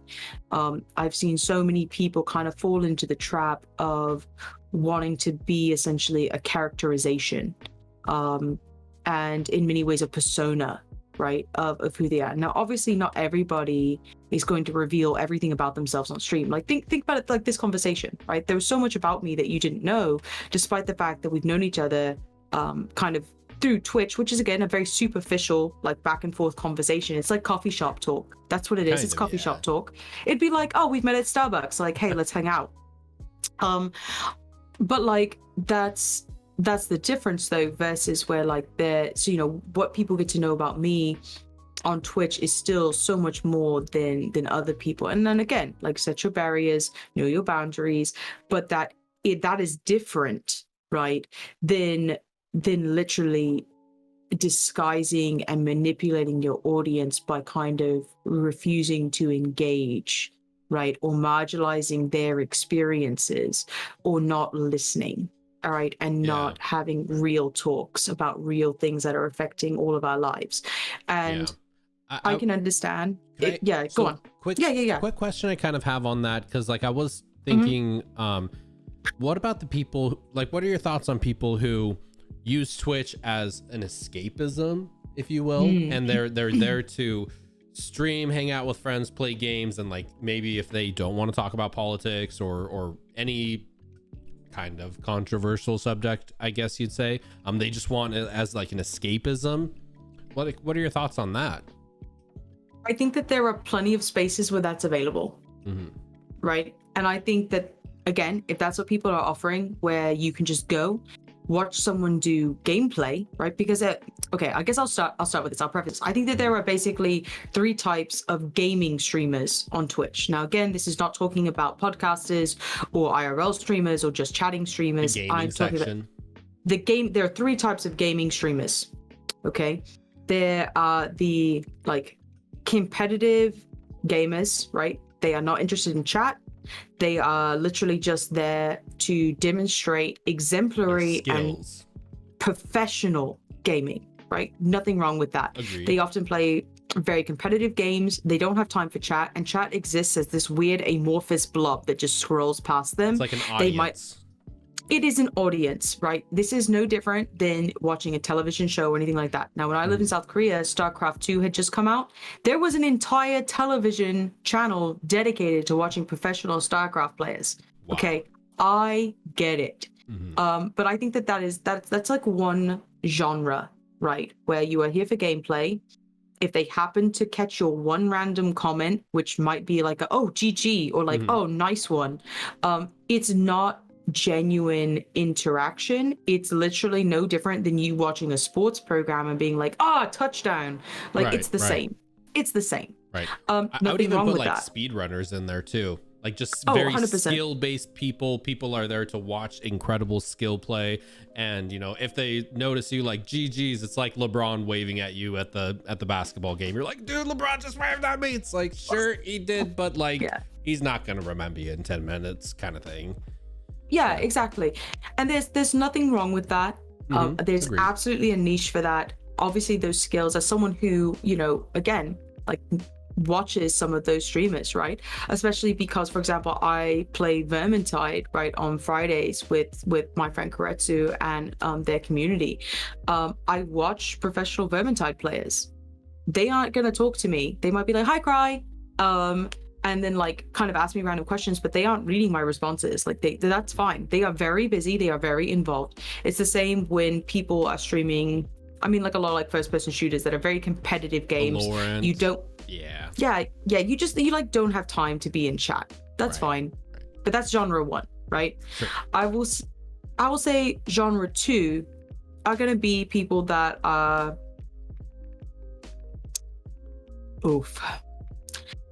they're playing the game, right? But they're on a trend, right? They might not actually be very interested in the game. They might, they actually might not really be doing what even that they want to do, right?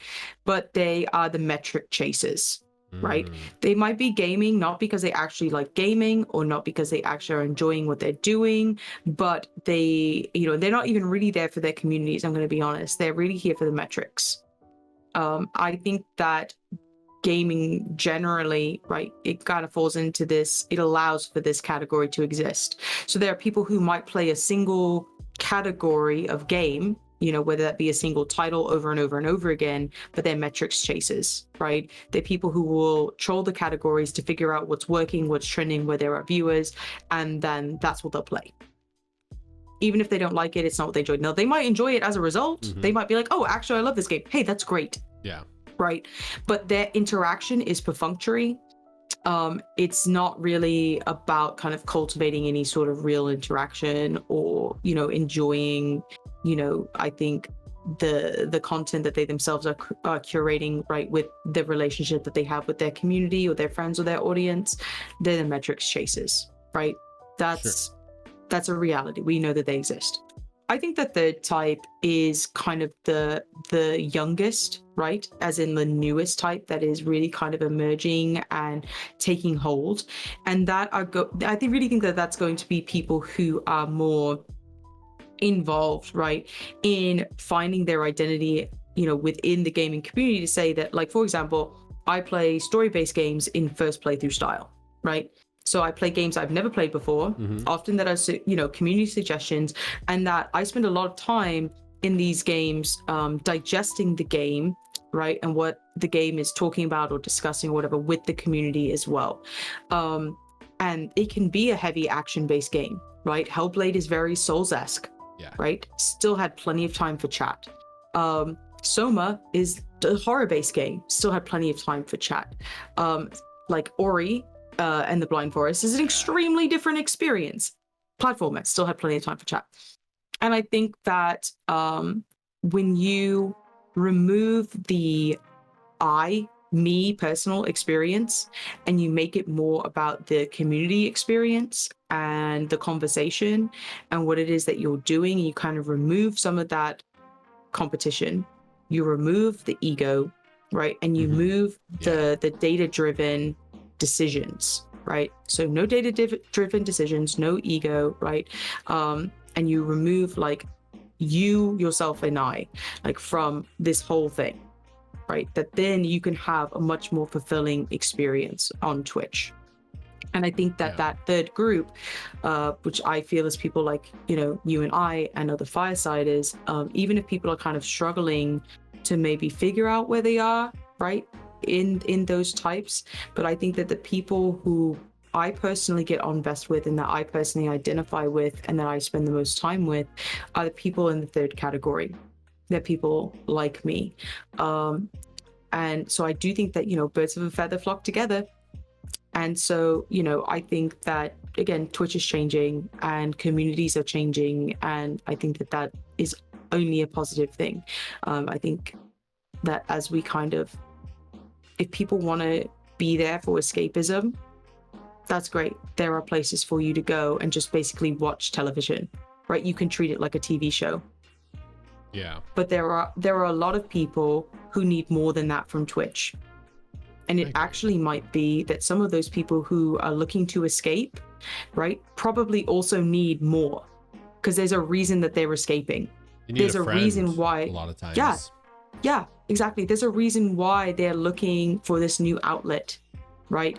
And it's not just mindlessly staring, at somebody playing Warzone, right? Yeah. It might be actually so much more than that. And I think that the reality is that we need so much more of the third type of streamer, right? Where even though I'm the first person to say, I'm not your therapist, I'm your friend, right? So don't come in and take an emotional dump on my channel, but we're at the same time going to be here to listen and support you when you're having a bad day. We will celebrate with you when you're having a good day. You know, when you're bringing the jokes and sharing pictures of your food and you're like, oh my gosh, I just got a new dog. Like all of these amazing things, like the ups and downs of normal life, right? That I think that just caring about people on an individual level is really what people need. So even if they think that they're coming to escape the real world, don't talk about politics, don't talk about religion, don't do this. Ultimately, it's my space. And on my space and in my channel and with my voice, I am going to represent, right, not only what I think, but what my community thinks and what we think is important, right, to put out into the world. If that doesn't work for someone, they are welcome to find a community that does work for them. And it doesn't have to be mine, and I will not begrudge them for that. Unless, of course, it's something ridiculous like they're hateful racists. And in which case they can just get banned. But True. Beyond that, if people are like, oh, I don't really want to talk about this in here, blah, blah, blah, blah, blah. Hey, that's fine. We're having a conversation though. Yeah. You can come back on another day when maybe it's a little bit lighter, because it's perfectly okay if somebody's like, you know, I don't really have the spoons for this today. This is just a lot. That's okay. Never, ever, ever would I begrudge anyone for being like, I don't have the space for this today. Yeah. No problem. But I think that the reality is that even though as content creators, I think some viewers have an attitude that we're there to kind of curate and produce content for them as an entertainer. That's really a very toxic mentality, right? I had a member of our community kind of say to me, well, he's a member of my community specifically, but he's obviously met a lot of other people like since then. You know, mention on stream that if I'm not doing something that he, you know, that he wants me to do, that he won't be there. And I'm like, well, that's okay. But I'm going to keep doing what I want to do. Right. And that if this isn't your space in that moment, I understand that, because there are people who like to hang out with the streamer. There are people who like to hang out with the game. Perfectly fine. Different genres, totally okay. And so I think that as we kind of just respecting both like our viewers' time, I think we also have to ask our viewers to respect our time and our commitments and our voice, because we will always be doing our best to stay committed to doing what's best for them. But that ultimately them can be quite a large group of people, whether it be 5, 10, 20, 100, however many voices are part of your community, that as a streamer, you have to represent them from a very utilitarian approach, what is going to be best for the most. And that if you break that down on the individual level, that's what, you know, happens when you're making those individual connections, like, you know, through the Discord and having, you know, conversations in the comment section. But that as a channel and as a content creator, not that I really think of myself as a content creator, I'm really more of a conversationalist, but that it is ultimately my space. And, you know, that I will, of course, be doing my best to be a leader in that space to, again, represent, you know, everyone's voice to the best of my ability. But if that means that we're going to have a very real discussion, right, about power politics, or we're going to be, you know, talking about the wage gap, or we're going to be talking about, you know, representation issues, or we're going to be talking about the housing crisis and how that impacted an entire generation. Like, we can talk about those things, because why? The people's lives were equally affected, right? Whether they want to acknowledge them or not. And so for me, in my space and in my chat, that, you know, I'm just always very upfront about the fact that it's a real space. If we're going to be playing a game that could have difficult or mature content, right? Whether that be adult themes regarding, like, for example, Life is Strange that I'm currently playing through has some extremely adult themes, but that they also represent a very, in many ways, aside from all of the like actual game stuff that doesn't make any sense, but they try to represent this juxtaposition between this very real world experience that the character has of growing up and not fitting and trying to be friends and dealing with all these difficulties that are so complex that often like adults I think kind of forget about or marginalize. But those are tough topics, right? Those are tough topics of identity, right? Topics of, you know, gender preference and sexual orientation, topics about, you know, suicide and drug use and all of these things that are, you know, part of a lot of people's lived experience, right? That was also something that the developers obviously found as a relevant topic to discuss. Why? Because it's also relevant in society, and they are representing an experience that so many in society have in a video game. And if you're coming for escapism, honestly, like you can go watch other channels that are just TV shows. You could play the game yourself. You could just go watch Netflix.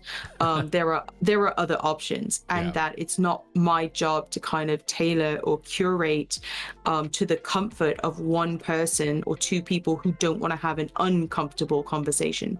Because like my final note on this is that we grow in our discomfort. That's true. If we stayed in our comfort zones forever, right? We would just nothing would change. We'd be stuck in this status quo forever. And so like for me, like when you mentioned like, oh, I'm gonna get this like tattooed, you know, people who matter don't mind, and people who, you know, mind don't matter. That for me, it's always like my thing that I want to have tattooed is always grow where you are planted, right? And that sometimes you might find yourself in rocky soil. Sometimes you might find yourself in like a really, you know, well-maintained, rich soil. But that really you kind of have to make the most of it, right? But where I am right now and where I'm growing, right, this is my space. This is what I'm cultivating. And this is what I want to do a little bit of pollination to all the little plants around me in a very like planty way, in a very planty way. But that, you know, that when people want escapism, that's great. But I think that, you know, you live in the real world, you're affected by real things. That's why you want to escape. That's why I think that having a healthier coping mechanism and dealing with that and processing it rather than blanking out and just, you know, emptily staring at a screen as chat passes you by and you watch someone blast apart a team in Overwatch. Okay, but that's, you know, you can do that, but that's not for me, and that's not for my community, and that's not really my channel. And so I don't think that catering or changing what I'm doing for the sake of a few people's discomfort when they could probably do with being a little bit uncomfortable is going to happen. So yeah, it's a hot take. It's a hot take. So that's how I feel about it. No, I think that's a great take. I think it's important for there to be just like a wide variety of different content, whether it's on Twitch or YouTube or wherever. But like if somebody just wants to just use streaming as their escape and just kind of have fun with it and do it as a hobby, and like that's 100% fine. But if there is other spaces that, you know, do want to really dive into controversial or real world issues, or like, you know, just kind of tackle the problems of life, like I think that's incredibly important to have as well. So I think everything that you're talking about is absolutely phenomenal, and I think the world needs a lot more people who are willing to have those difficult conversations, but those real conversations, those honest conversations that, you know, maybe are tough to have, but open some people's eyes to things that they might not have kind of known that were in front of them. So there was a lot of great stuff there, Khryseis. Sorry, I know you were like, hey, we're just going to do this for just this little amount of time. And then I was just like, you're good. Be aware, I have opinions. I love opinions. I love opinions. And whether we like agree on everything or disagree on stuff, like I love just getting to know you, the person, like kind of what makes you tick, kind of the thoughts that are in your head. And I think I've had some conversations with some people even outside of Twitch, just kind of in regular life with, I'm just like, you know, I very much don't agree with a lot of what you're saying. I feel like I'm a very agreeable person. So I try to understand where people are coming from and try to kind of see their thought process. And there's a lot of times where I'm just like, I do see where you're coming from, and I do agree with some of the things, but like, no, I love hearing people's opinions, and I love hearing just what makes everybody different and what makes everybody's. It's almost like it would take forever to talk about, but like hearing their entire life story and the experiences that kind of molded them to make them think that way, that got them to that point. Because to me, what somebody thinks and the whole process that got them to believe that way of thinking is just as equally fascinating. So yeah, the other thing I was going to say is I feel like a lot of what kind of makes Twitch click a lot for me is it almost feels like people come to Twitch for maybe a particular game or a particular category. Like I'm playing a lot of Dark Souls games right now. So if somebody was coming and wanted to watch Dark Souls for an escapist reason, or they just want to have fun, they just want to chill out, and then they find somebody who's super interactive, super like just wanting to get to know them, becoming that friend, maybe having that community, maybe having some more difficult conversations later on that really just can expand one's mind. I think having that friend through great conversations, tough conversations, just realistic conversations, I think finding that person can totally transform somebody's life, you know. And it's easy to watch somebody play a game that, yeah, like you said, they just kind of turn their brain off and they're just kind of glued to the TV screen and just kind of not thinking. But it's something else when you find those people who ask you how your day is, really want to know what's going on in your life, and then kind of just hear more about you, your opinions, your thoughts, how you perceive the world. And that's where that friendship comes in. And once that friendship forms, once that relationship forms, that can be a totally life-changing experience. I've had quite a few of those on Twitch where I'm like, we just found each other because I was playing this game and you were interested in watching this game, and now we're like, I can't wait to see you in person and have drinks and hugs and good food, and we're just gonna have all sorts of conversations. Food is life. Yes. Food is life. Yeah, no, absolutely. Absolutely. Like I said, Twitch is a big place. The internet is a big place. There's plenty of room for whatever anybody needs. Would I personally like to continue to see changes on Twitch, right, where the influence of communities like ours are making an impact in many ways, diminishing the influence of very toxic spaces? Yes, because I think that it is very important that those of us who are not as passive, right, as the escapist streamers, those of us who are more active are kind of doing, in many ways, the hard work, the graft, right, of speaking out against the spaces that are considerably more toxic, right, that are extremely, in many ways, harmful, right, to a number of conversations, whether that be a conversation on toxic masculinity, toxic positivity, right, or just kind of general issues that they are representing, like on their platform generally, that are largely not being held to account on Twitch because either of lack of awareness, lack of accountability, lack of responsibility, like mechanical issues with Twitch not doing anything about them yet. That the influence of the spaces who are saying, actually, we're going to try and put a little bit of a firmer foot down on these issues, are extremely important. People who are saying, you know, this is, you know, how can you not, you know, say that this is important? Of course this is important. Oh, well, we don't talk politics here. I don't really think that human rights issues are a political issue. They're a human rights issue. Those are different things. Those are literally, as a political scientist, those are literally different things. You know, whether or not we put a sploss tax, right, on the highway, that's a political issue, right? Whether or not someone's human rights are represented in codified law, that is a human rights issue, right? And so when people are like, oh, no politics, I'm like, okay, well, you know what? While you say no politics, I'll be out here making sure that I am doing my best to represent your rights and, you know, to help protect, you know, the marginalized experiences of those around me, and to ensure, right, that spaces like Twitch, which is a social space, it is a manifestation of, you know, certain parts of our society, continue to move in a positive direction that is going to be, you know, representative and fair and more equal and more just. And that if you aren't interested in doing that for the sake of no politics, no religion, no difficult subjects, I don't really have a lot of time for people like that, personally. You might be a nice enough person, but for me, fence sitters and people who don't know what they think, right, or are afraid of saying what they think for, you know, the fact that there might be a social consequence or repercussion. Like, what, are you afraid a racist isn't going to like you? Is that such a bad thing? Is that such a bad thing that you're not friends with a racist? Is it such a bad thing that you aren't friends with someone who's transphobic? Is it such a bad thing, right, that when you say that, hey, I think that we need to look at this issue of, you know, low income housing or in my town, or hey, you know, so like if you were to go and to attend like a city hall meeting or something like that to represent the interest of you and your community, if it were real life, right, why wouldn't you do that on your social media platform where you have a voice? So when people are like, oh, actors, actresses, athletes, anybody who has a platform, they should keep their nose out of politics. I'm like, yes, but what do you, Jane Doe, have to say on this subject with your 10 minutes of internet research? Right. Without a platform, who doesn't know anything and has 0 accreditations. Like, yeah.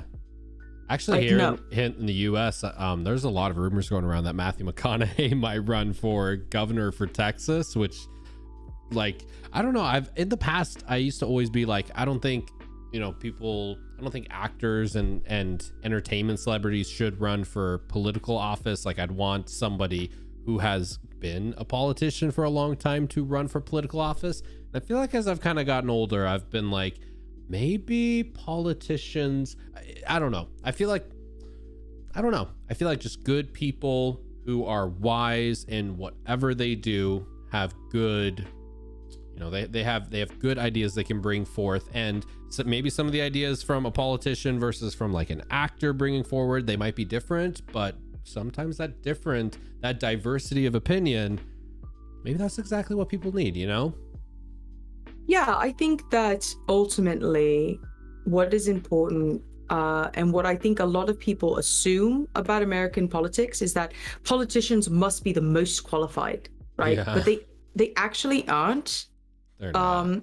If you were to look at the background, right, of a lot of current politicians, I mean, let's just say, you know, go back 20 years, because that's, for a lot of us, right, who might be watching right now, our living memory. Sure. Okay, look at maybe what they had degrees in. Now, I know that higher education is not the end all be all, but I definitely think that if you are going to be in a position of such great responsibility, that you need to know what you're doing. Yes. And that there were absolutely things that I was privileged enough to learn and experience that happened at the higher education level, going to college and universities, that I would not have had if I had not had, you know, those opportunities. Yeah. Right. So there are things that I am now an expert in because I invested my time in my education.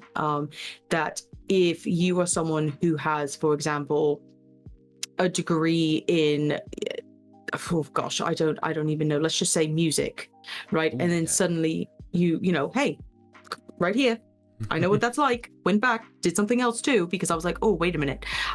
With this degree, I'm not qualified to do all of these other things, right? So therefore, I'm going to go and revisit this and, you know, reinvest my time in developing a knowledge base that will allow me to make informed decisions about these choices that are going to be affecting countless people.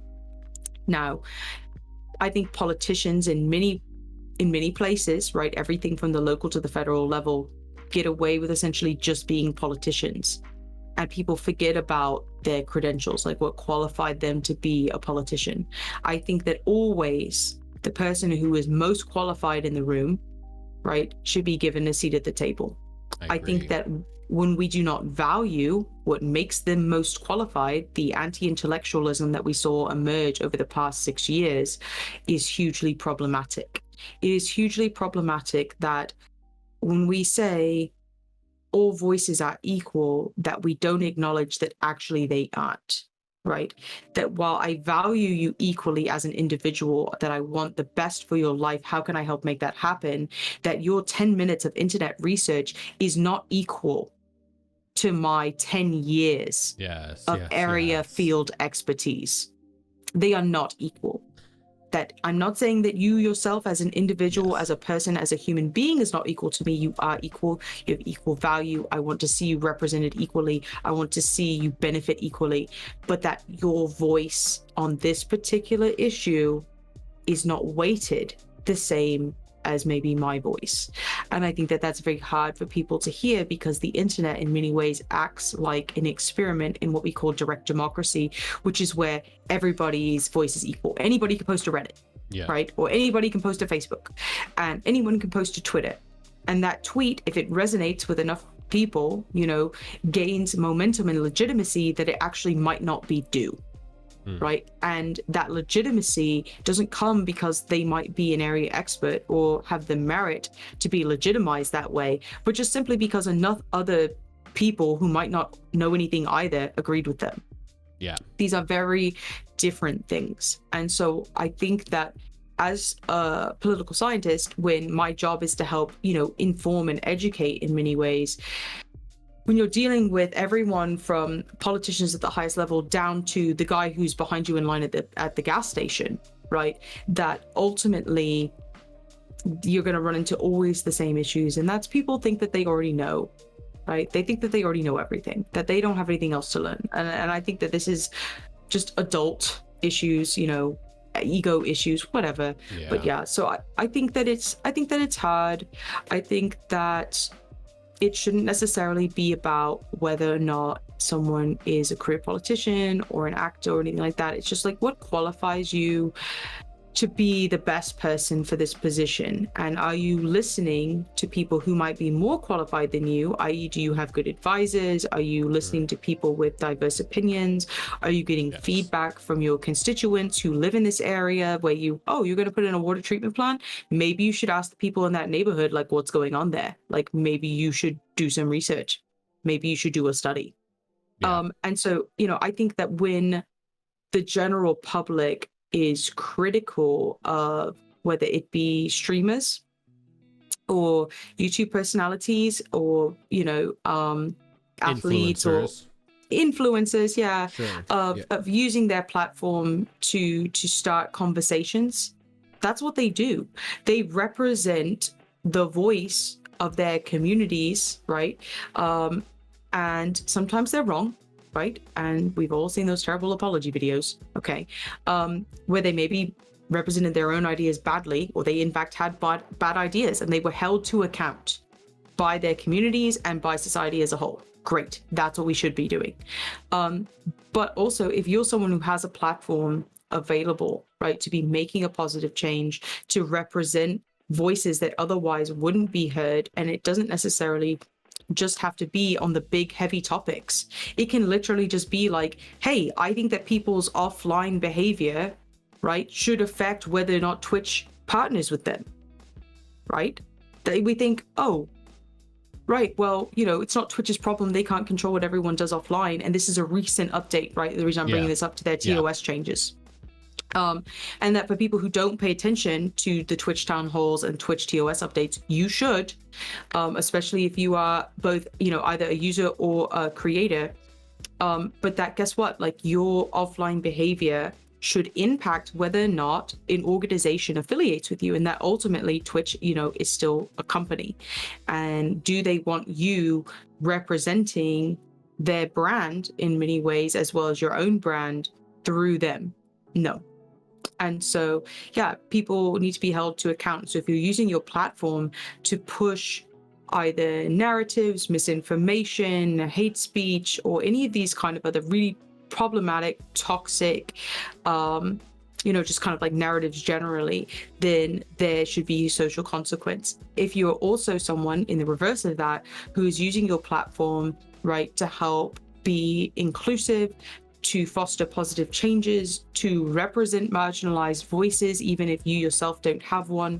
Honestly, I think that those are the people who should be promoted and supported more so in society, and especially more so on platforms which are literally designed, like Twitch, to be allowing people to have these spaces to do just that. So why doesn't then Twitch or YouTube or Facebook Gaming or any of these other spaces do more to support communities who are working very, very hard to have those positive influences. And if you're a fence sitter who doesn't care about any of it, the reality is that you and your communities are still affected by these changes and affected by them both good and bad. And I think that you need to take personal responsibility and personal account for acknowledging that that's the case. And if you aren't really ready to do that, then like I said, for me personally, again, hot take, I don't have a lot of time for you, because I'm the first person out there being like, I want things to be better. And I want things to be better for people, whether they want to join me in that fight or not. Like, I will still work just as hard. No, that's I think the world needs people like that. I think, like, without people like that, without people who are just like, I'm going to continue to follow what I believe to be right, follow forward with it. If we didn't have people like you, Khryseis, I don't know where the world would be, because we need leaders, and we need people who have a vision, and we need people that believe deep in their souls, like believe to their core certain issues, and want to stand and fight for them, and fight for others who might not be able to fight for themselves. So thank you seriously, Khryseis. Like,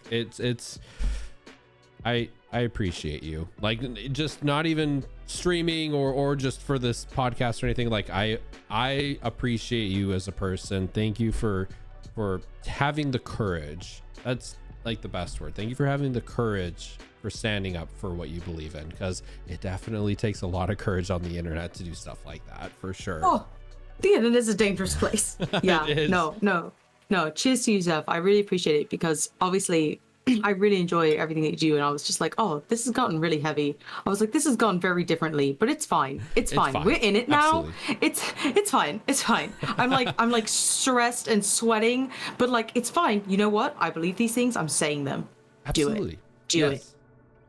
So, I guess I'll just ask. I know we're kind of running a little bit short on time, so I'll just kind of ask a couple more questions that I really do enjoy asking, and just kind of hear some opinions on. Sure. So here's a great one. If you could time travel and go in the past and tell your day one streaming self one solid piece of streaming advice, what would you say? That is an excellent question. Obviously, introspection is super important. I think that we should all take some time to like figure out, what would I do differently? I think that it would just be probably I would warn myself about my own sort of natural inclination towards naivety. That I think I did learn some hard lessons about people very early on, that for me were kind of emotional roller coasters, and that I think that I would just I would tell myself not to be discouraged, right, by some of the negative experiences that inevitably are going to happen. And that, I think that is probably the hardest thing that I face, where I don't really care about the metrics. I know everyone says that, I don't care about the numbers, but then I like catch them obsessing over the numbers or whatever. And it's just like, I know everyone says that, and it's just one of those things, but like for me, I just boop along. And that what impacts me the most is that, when I have had some negative experiences with people where I believed when they told me who they were, but then they showed me who they were, and those two things were incongruent. They were different. That's hard for me personally to accept, because I'm the opposite of that. I'm painfully and brutally honest. I speak uncomfortable truths tactfully, politely, but I do often speak uncomfortable truths. Like, we could talk about it after we're done recording, but we could talk about it after we're done recording. But that I think that my willingness to believe people sometimes can a little bit blind me, but I don't want to ever lose that, right? I don't want to lose the optimism that I have for people generally. And so I work really, really hard. I just believe people until they show me otherwise. But I think that if I had a little bit of forewarning to my original streaming self, that I probably could have avoided a little bit of emotional hurt and turmoil where I had invested time in people. And I don't consider it lost or wasted, but I definitely would have preferred to have reallocated that resource to maybe people who were more deserving or who really needed it, as opposed to finding myself in situations where I was being, kind of used and manipulated by those around me, and I didn't realize it was happening. So that would be my only streaming self advice, because for the most part, I've had such positive experiences. But I think that's a sharp one to the teeth that I don't think people are always ready for. That the internet is very quick to warn you about all the easy stuff. Yeah. Right? Like, get a good camera, get a good microphone, like set your room up, like all the technical stuff they tell you, like how to be a good streamer, what to worry about with streaming, is available on like endless YouTube videos, like endless TikToks, endless everything, Instagram posts or whatever. Everybody's creating how-to content. But I think that what people don't talk about, because it's the harder discussion, is kind of the emotional toll that it can take when you run up against the part that's not as easy, or the part that people don't like to admit is quite common. And so that would be my only advice to self, is that, you can wear your armor, right? And you can still guard those around you, but still, don't lose that optimism, but just make sure that you go out every single day ready for battle, ready to protect your friends, protect your community, protect your ideals, and just know that it might not always be the person in front of you who is the problem. Sometimes it might be the person beside you, and that will hurt. But just keep your chin up and keep doing, your best, right, to love everyone around you until they show you that maybe you should just love somebody else a little bit more. And that's it. It's a hard truth. But that would be my only little advice to myself. Those hard truths are super important to say. And I think it's different too if it's like a random troll pops in, like just easy ban, no emotional kind of tie to it, or like a quick and someone who just maybe kind of followed quickly and popped in for a couple chats and then starts saying stuff like, but it definitely hits harder when it's friends you've had for a long time, whether IRL or Twitch friends. Like I haven't had too much of experience with it. I've had a little bit here and there of some, friends who kind of start saying some very negative, unsavory things, and then just it kind of leads to a separation of the relationship, and it's not a good feeling, and it's really tough. But you know what? I don't think it's, like you said, a wasted experience. It's just a growing experience, and it's important for us to understand that there's going to be amazing relationships. We're going to find amazing friends, and then we're going to find trolls, and then we're going to find people we thought were friends who eventually become, not so much friends. And it's not good or bad. It just is what it is. It's just life. And I think the sooner you realize that, the sooner you're kind of you're never mentally prepped for those situations like fully, but like you're a little bit more prepared. You're like, okay, this is just kind of what's happening. It sucks in the moment, but it just is what it is, Yeah, so, absolutely. One other thing I'd at least like to ask you, just kind of as we kind of get to wrapping up here. I didn't get to a lot of my questions, which is totally fine, because you can get to all of your questions. Break it up, make it a second chunk. Part 2. Part 2, yes. Would love to have you on for a part 2. Absolutely, Khryseis. What is one question I missed that you would have asked yourself during this podcast? Ooh, that is an excellent question. I think that honestly, I probably wouldn't have changed a lot because I really appreciate that you gave me space to talk about more of like who I am. And so while obviously everybody loves like the fun questions, like what's your favorite food and like what was maybe one of your like favorite places you've been in the world, like that sort of thing. Because it gives you the opportunity to share more, like kind of personal information. I'm definitely someone who, like yourself, like you've mentioned, I want to know someone kind of more like at their core. Yeah. Because that The for me is philosophy of just them. 100%. I want to like resonate with someone. And so for me, I think that you did an amazing job asking all of like those questions that just kind of let me wander. Like I just was like, tangent. But I circle back. They're all related. But I would say probably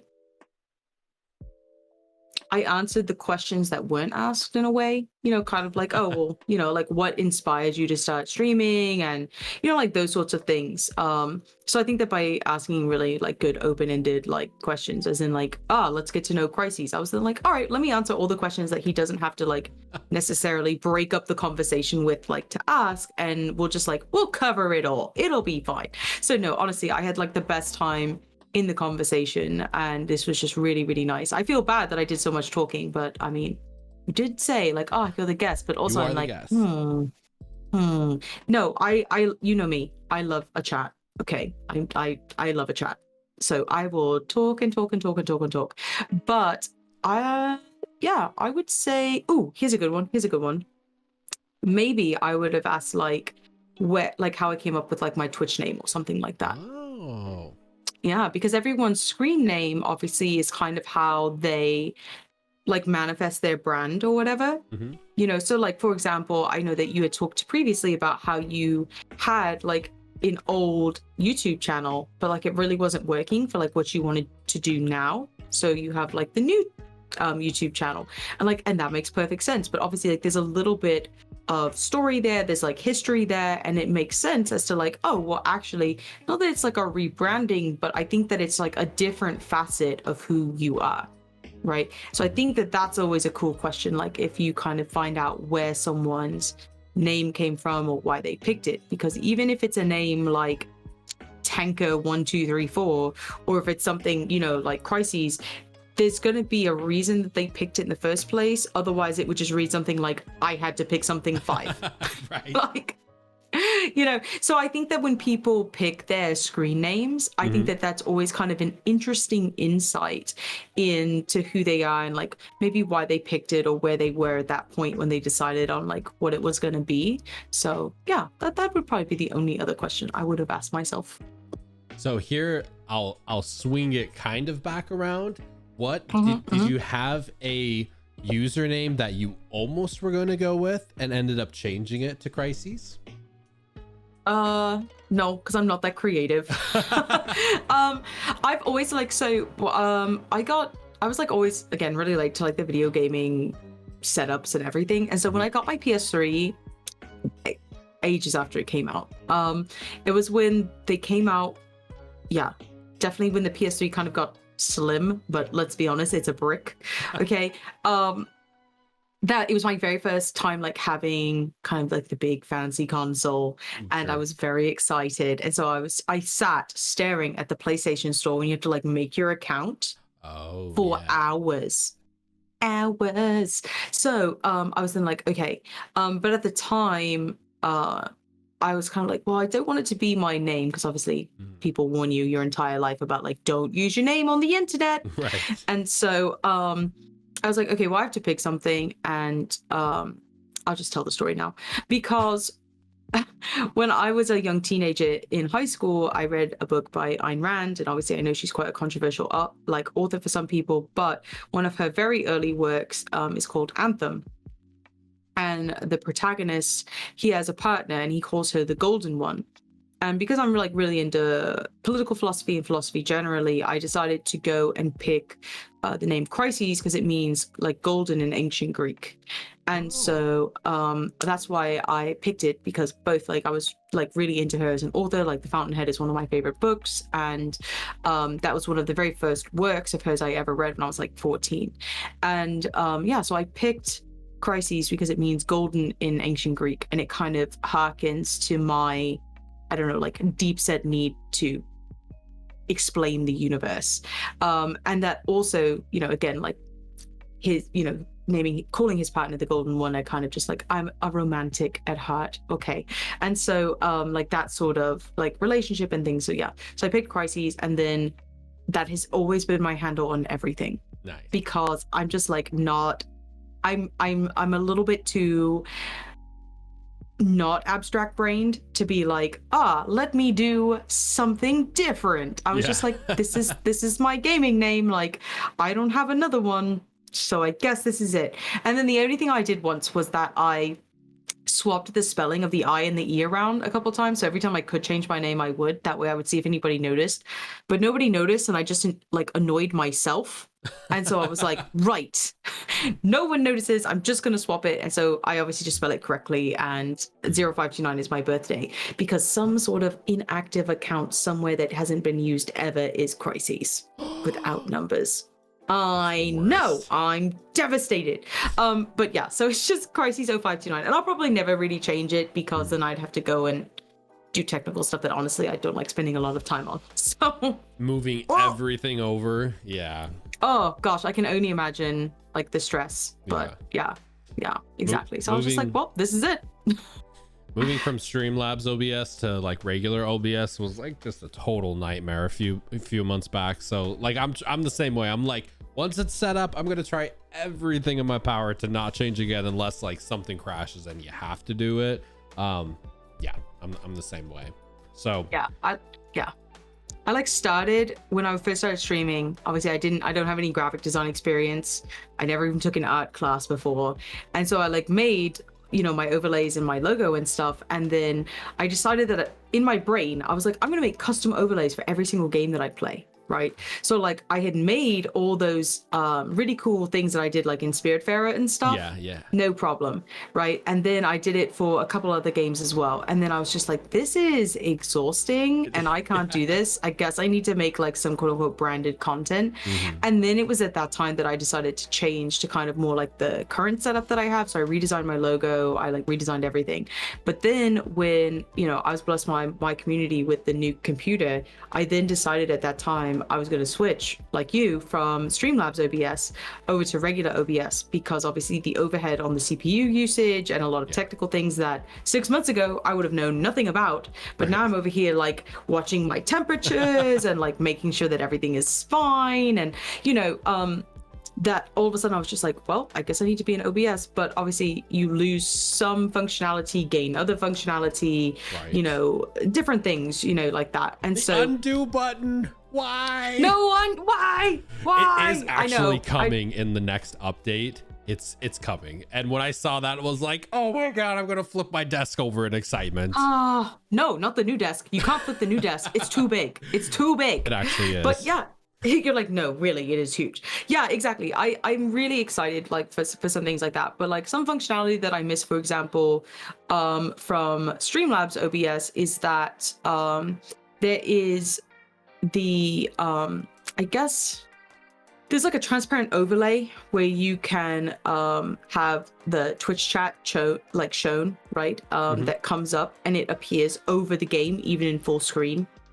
That's huge. Regular OBS doesn't have that like as an integrated feature.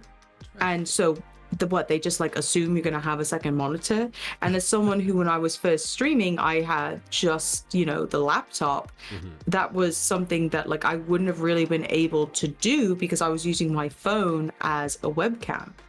Right. And then going through like, you know, apps that pair and, you know, all the normal stuff. Right. And so that was just one of those features where it was available in Streamlabs OBS. It was not available in regular OBS, and kind of the interface in Streamlabs OBS is also a little bit more user friendly.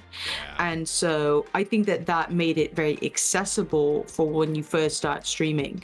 But obviously moving over to regular OBS, I was like, oh, I'm so reluctant. But now I'm over here like, all right, well, now I've set up like a local area network, and I'm going to do my encoding on the laptop and my gaming on the PC, and I'm going to run them at the same time, and it's going to be fine. And like now I'm doing all this super technical stuff that, 6 months ago, I was like, well, I've turned it on.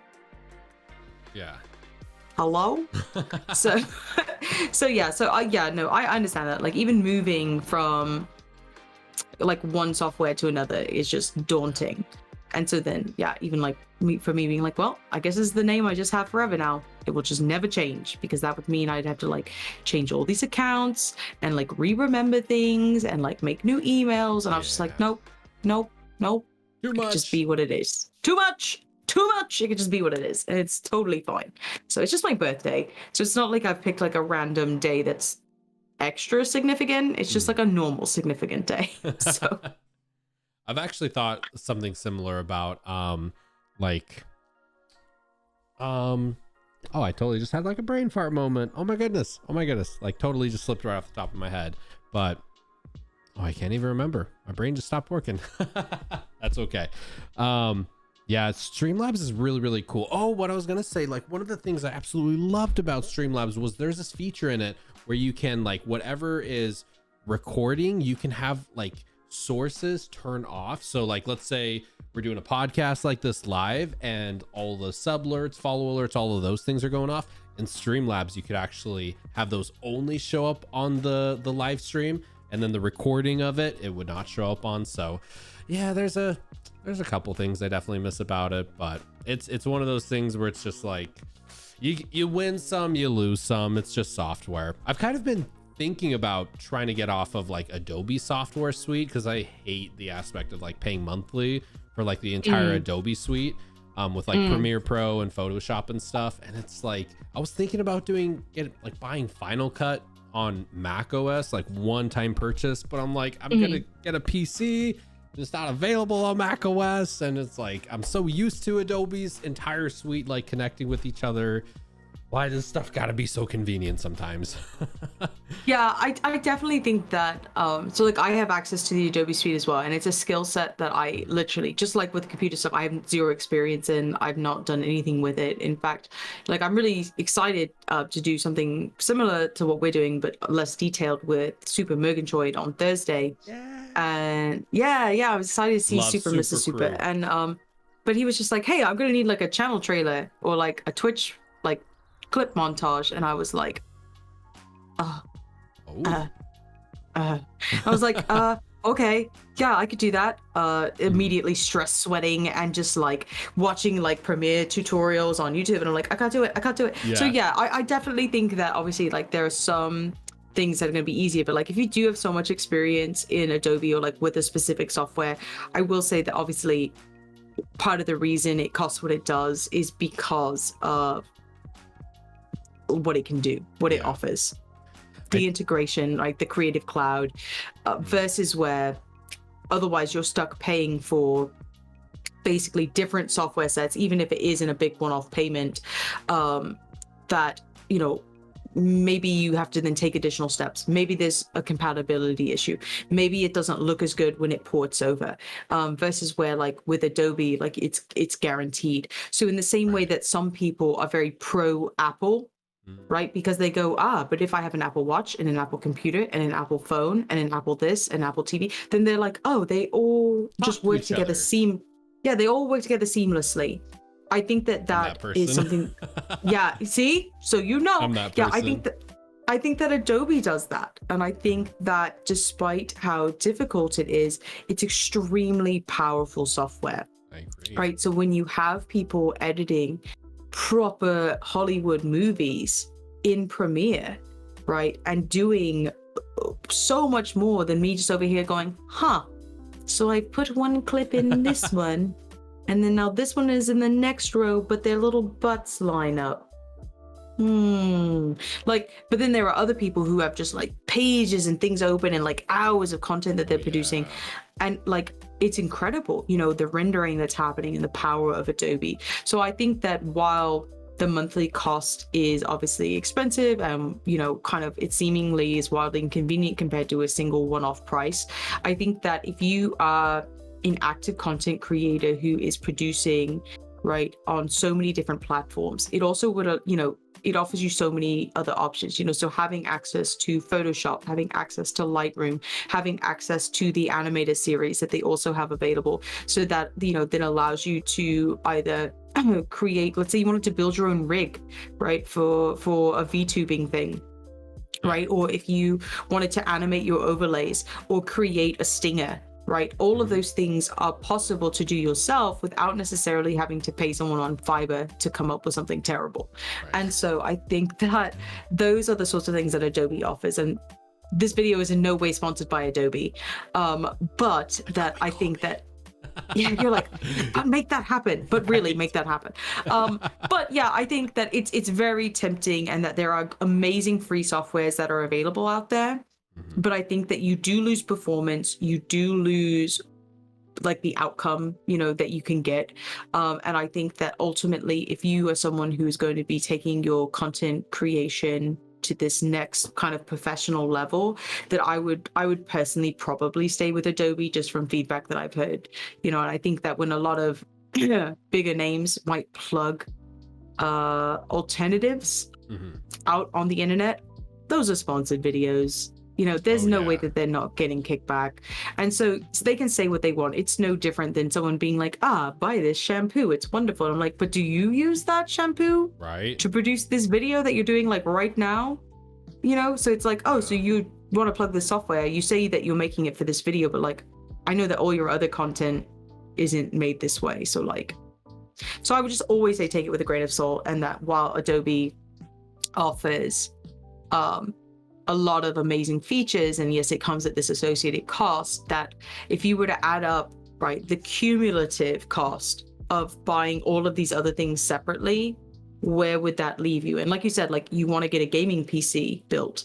Well, that kind of eliminates some of the things that might be exclusive on other platforms, where you're like, oh, actually, I can't use this and I can't port it.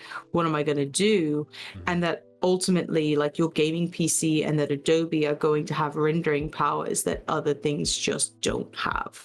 Very and true. I think from a technical standpoint, you have to say that if you are going to only, because obviously like the quality of your content is already phenomenal as far as like the type of microphone you have, the camera that you use, right, the recordings that you're making, they're getting processed at a really high level, and we're not compressing a ton of things. It's no different than doing raw photography and then going and, you know, trying to edit this massive file in Lightroom. Right, versus where if you just look at that file at what it is, it doesn't make any sense, right? You know, it's super dark, you're like, this is rubbish, who would shoot like this? Because the second you start the processing, all of a sudden you can see its full potential. And I think that a lot of free softwares or cheaper alternatives, they're obviously sacrificing something, because the nature of the market says that if they were as good as Adobe, then Adobe would be cheaper to compete.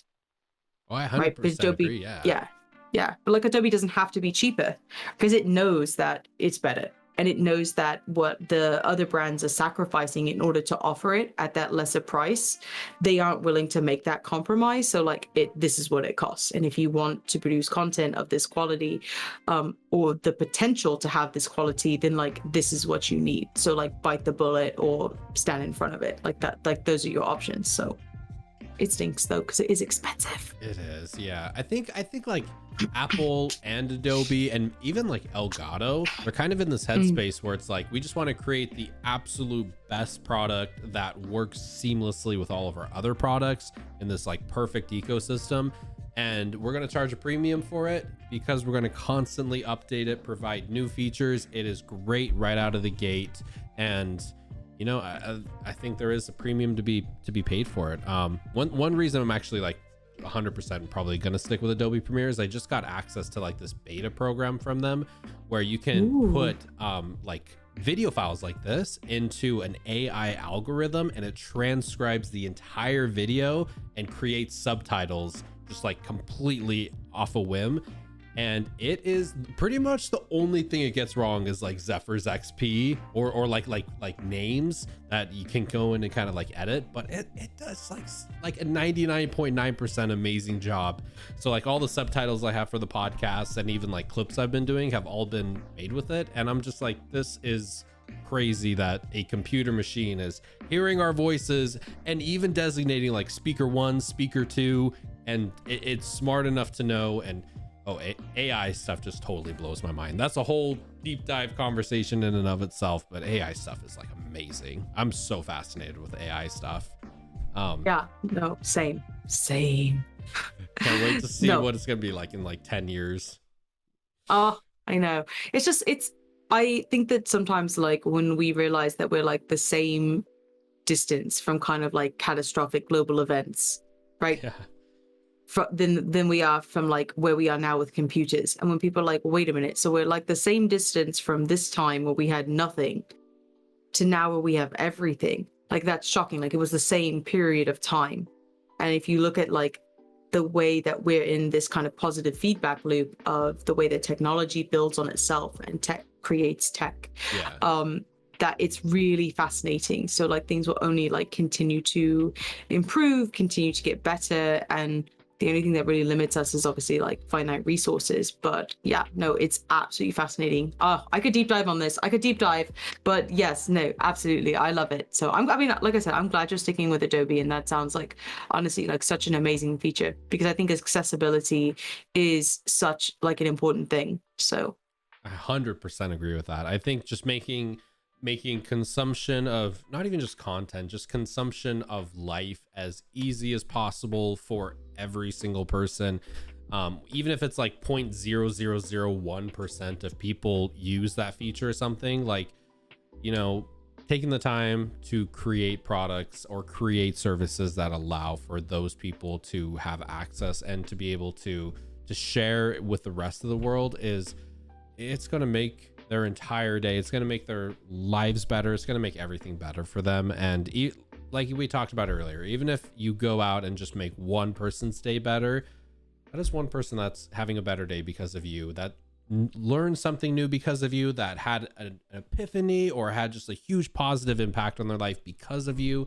And I think as humans, like, if that's what we get out of life is just making other humans' lives better, like that's a good service to me. I like this that. is an ideal outcome. Absolutely. Yes. Absolutely. 100%. So final question I would love to ask you, Khryseis, a little bit of an open-ended one, but one that I think is really important. What does streaming mean to you? That is an excellent question. I think that we've definitely talked a lot about this. What I really think is important about streaming as kind of an earmark for as like how we're moving as a society, but how that applies to just me, the individual, it's really kind of about that human connection and like making those positive impacts on the people who are like most immediately close to me. And I think that, you know, we've all heard the expression, you know, like friends are the family that you choose. And I think that that's so important because life is difficult, right? It's beautiful and chaotic, and it can be wonderful and inspiring, but that, you know, it can also be challenging. And Yes. that streaming has been a way for me to explore, right, a kind of sometimes more creative sides, right, of my life that I don't normally get to tap into. So, you know, like I made my overlays and I kind of did some art, and, you know, I discovered painting, and then at the same time getting, you know, to squeeze my brain a little bit and learn a little bit more about the tech that I'm involved with and that I use in order to, you know, produce what it is that I'm doing and to enjoy time with my friends and just to game, like generally things that I didn't know about and I kind of took for granted, you know, and just like lived in my little ignorant non-techie bubble up until recently. But I think that streaming has just been a way ultimately for me to express like part of who I am, most of who I am, just on different days, in a way that I think wasn't possible before, because where I kind of lived in my own headspace was this very performance driven, results driven mindset of I have to in some way produce change that's going to alter the world, right? And that I wanted to be so much more, do so much more, and that I wasn't ever satisfied, right, with the impactful, right, and distinct changes that were happening around me that I was causing, right? There were positive things, but I was never satisfied with that. I think that it's helped me see that my value, right, is not performance based. My value is not results driven. And that has been incredibly important. I grew up with really kind of high speed parents, you know, both with professional degrees, with really good jobs, and who were very much like, you have to get straight A's, you have to be president of everything, and just really, really motivated kind of helicopter parents, you know, really, really pushing me, not like emotionally involved with my life, but very much involved with my like optimization, right, as a human. How can we optimize our tiny human to be the best tiny human that they can be? But they weren't really invested in like, was I going to be emotionally healthy?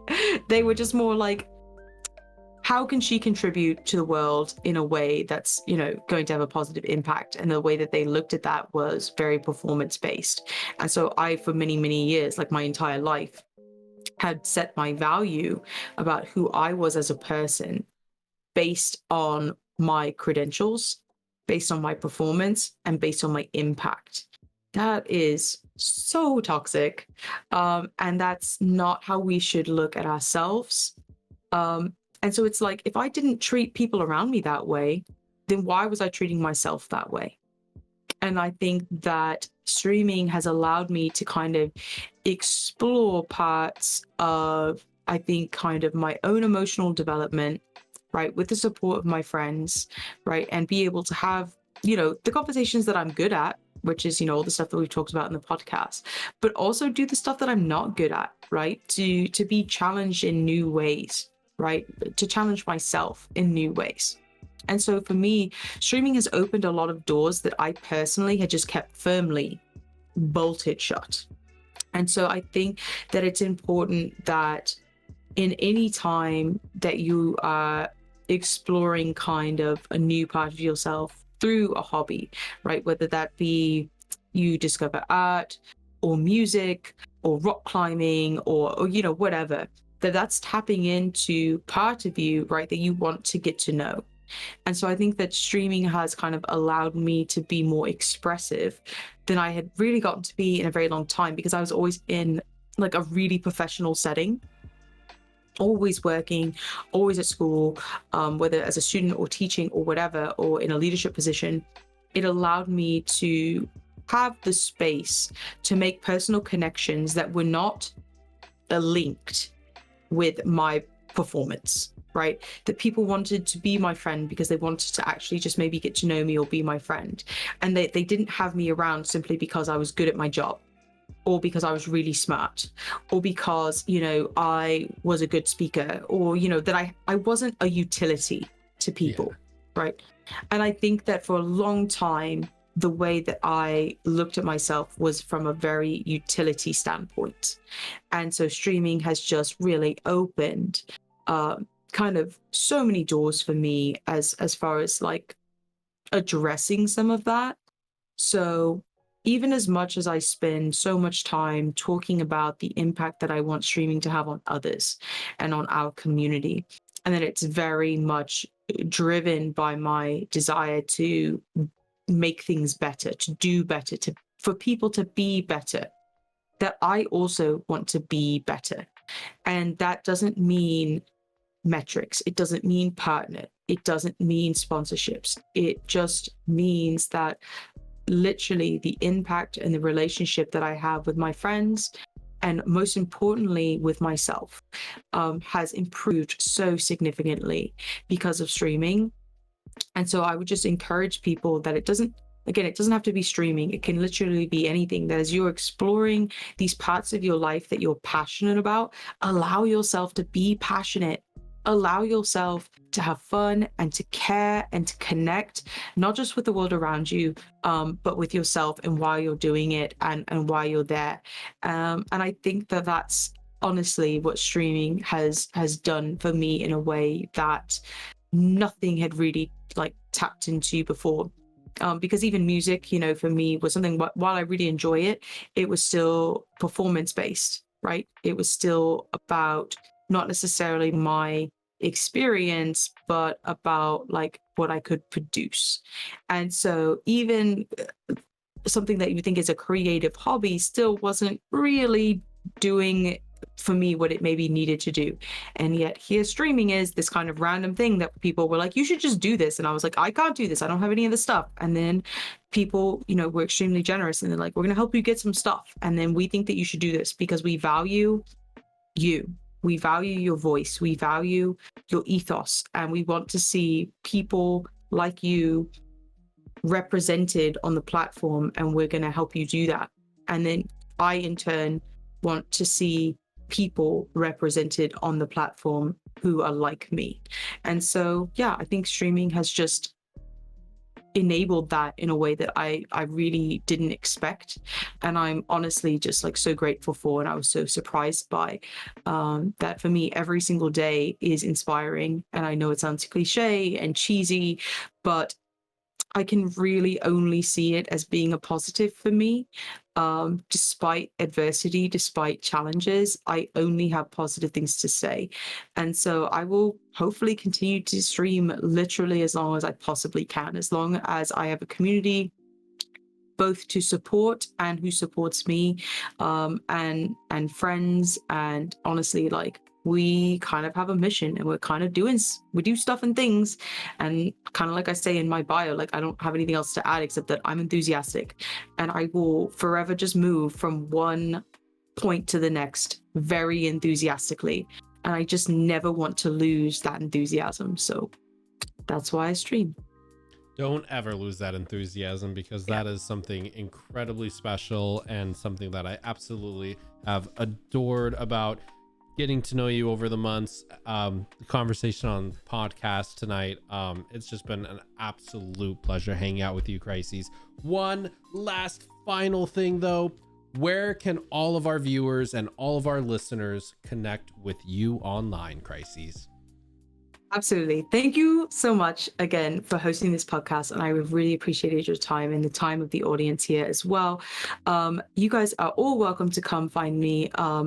For those of you who are familiar with Twitch, I would love to see you if we haven't met before, on either Zephyr's channel or on any of the channels belonging to the other Fireside members in our Discord. You guys are welcome to come find me as well. Like I said, I play a lot of kind of story-based experience games, and we love to have conversations like this and more. You guys can come find me at twitch.tv/Khryseis0529. You're also welcome, if Twitch maybe isn't your thing, to come hang out with me on Instagram. I post a lot of pictures of my dog, travels, food, typical, usual Instagram-y stuff. Or if you want to be part of a larger conversation, I am also on Twitter. Again, these are all just at Khryseis0529.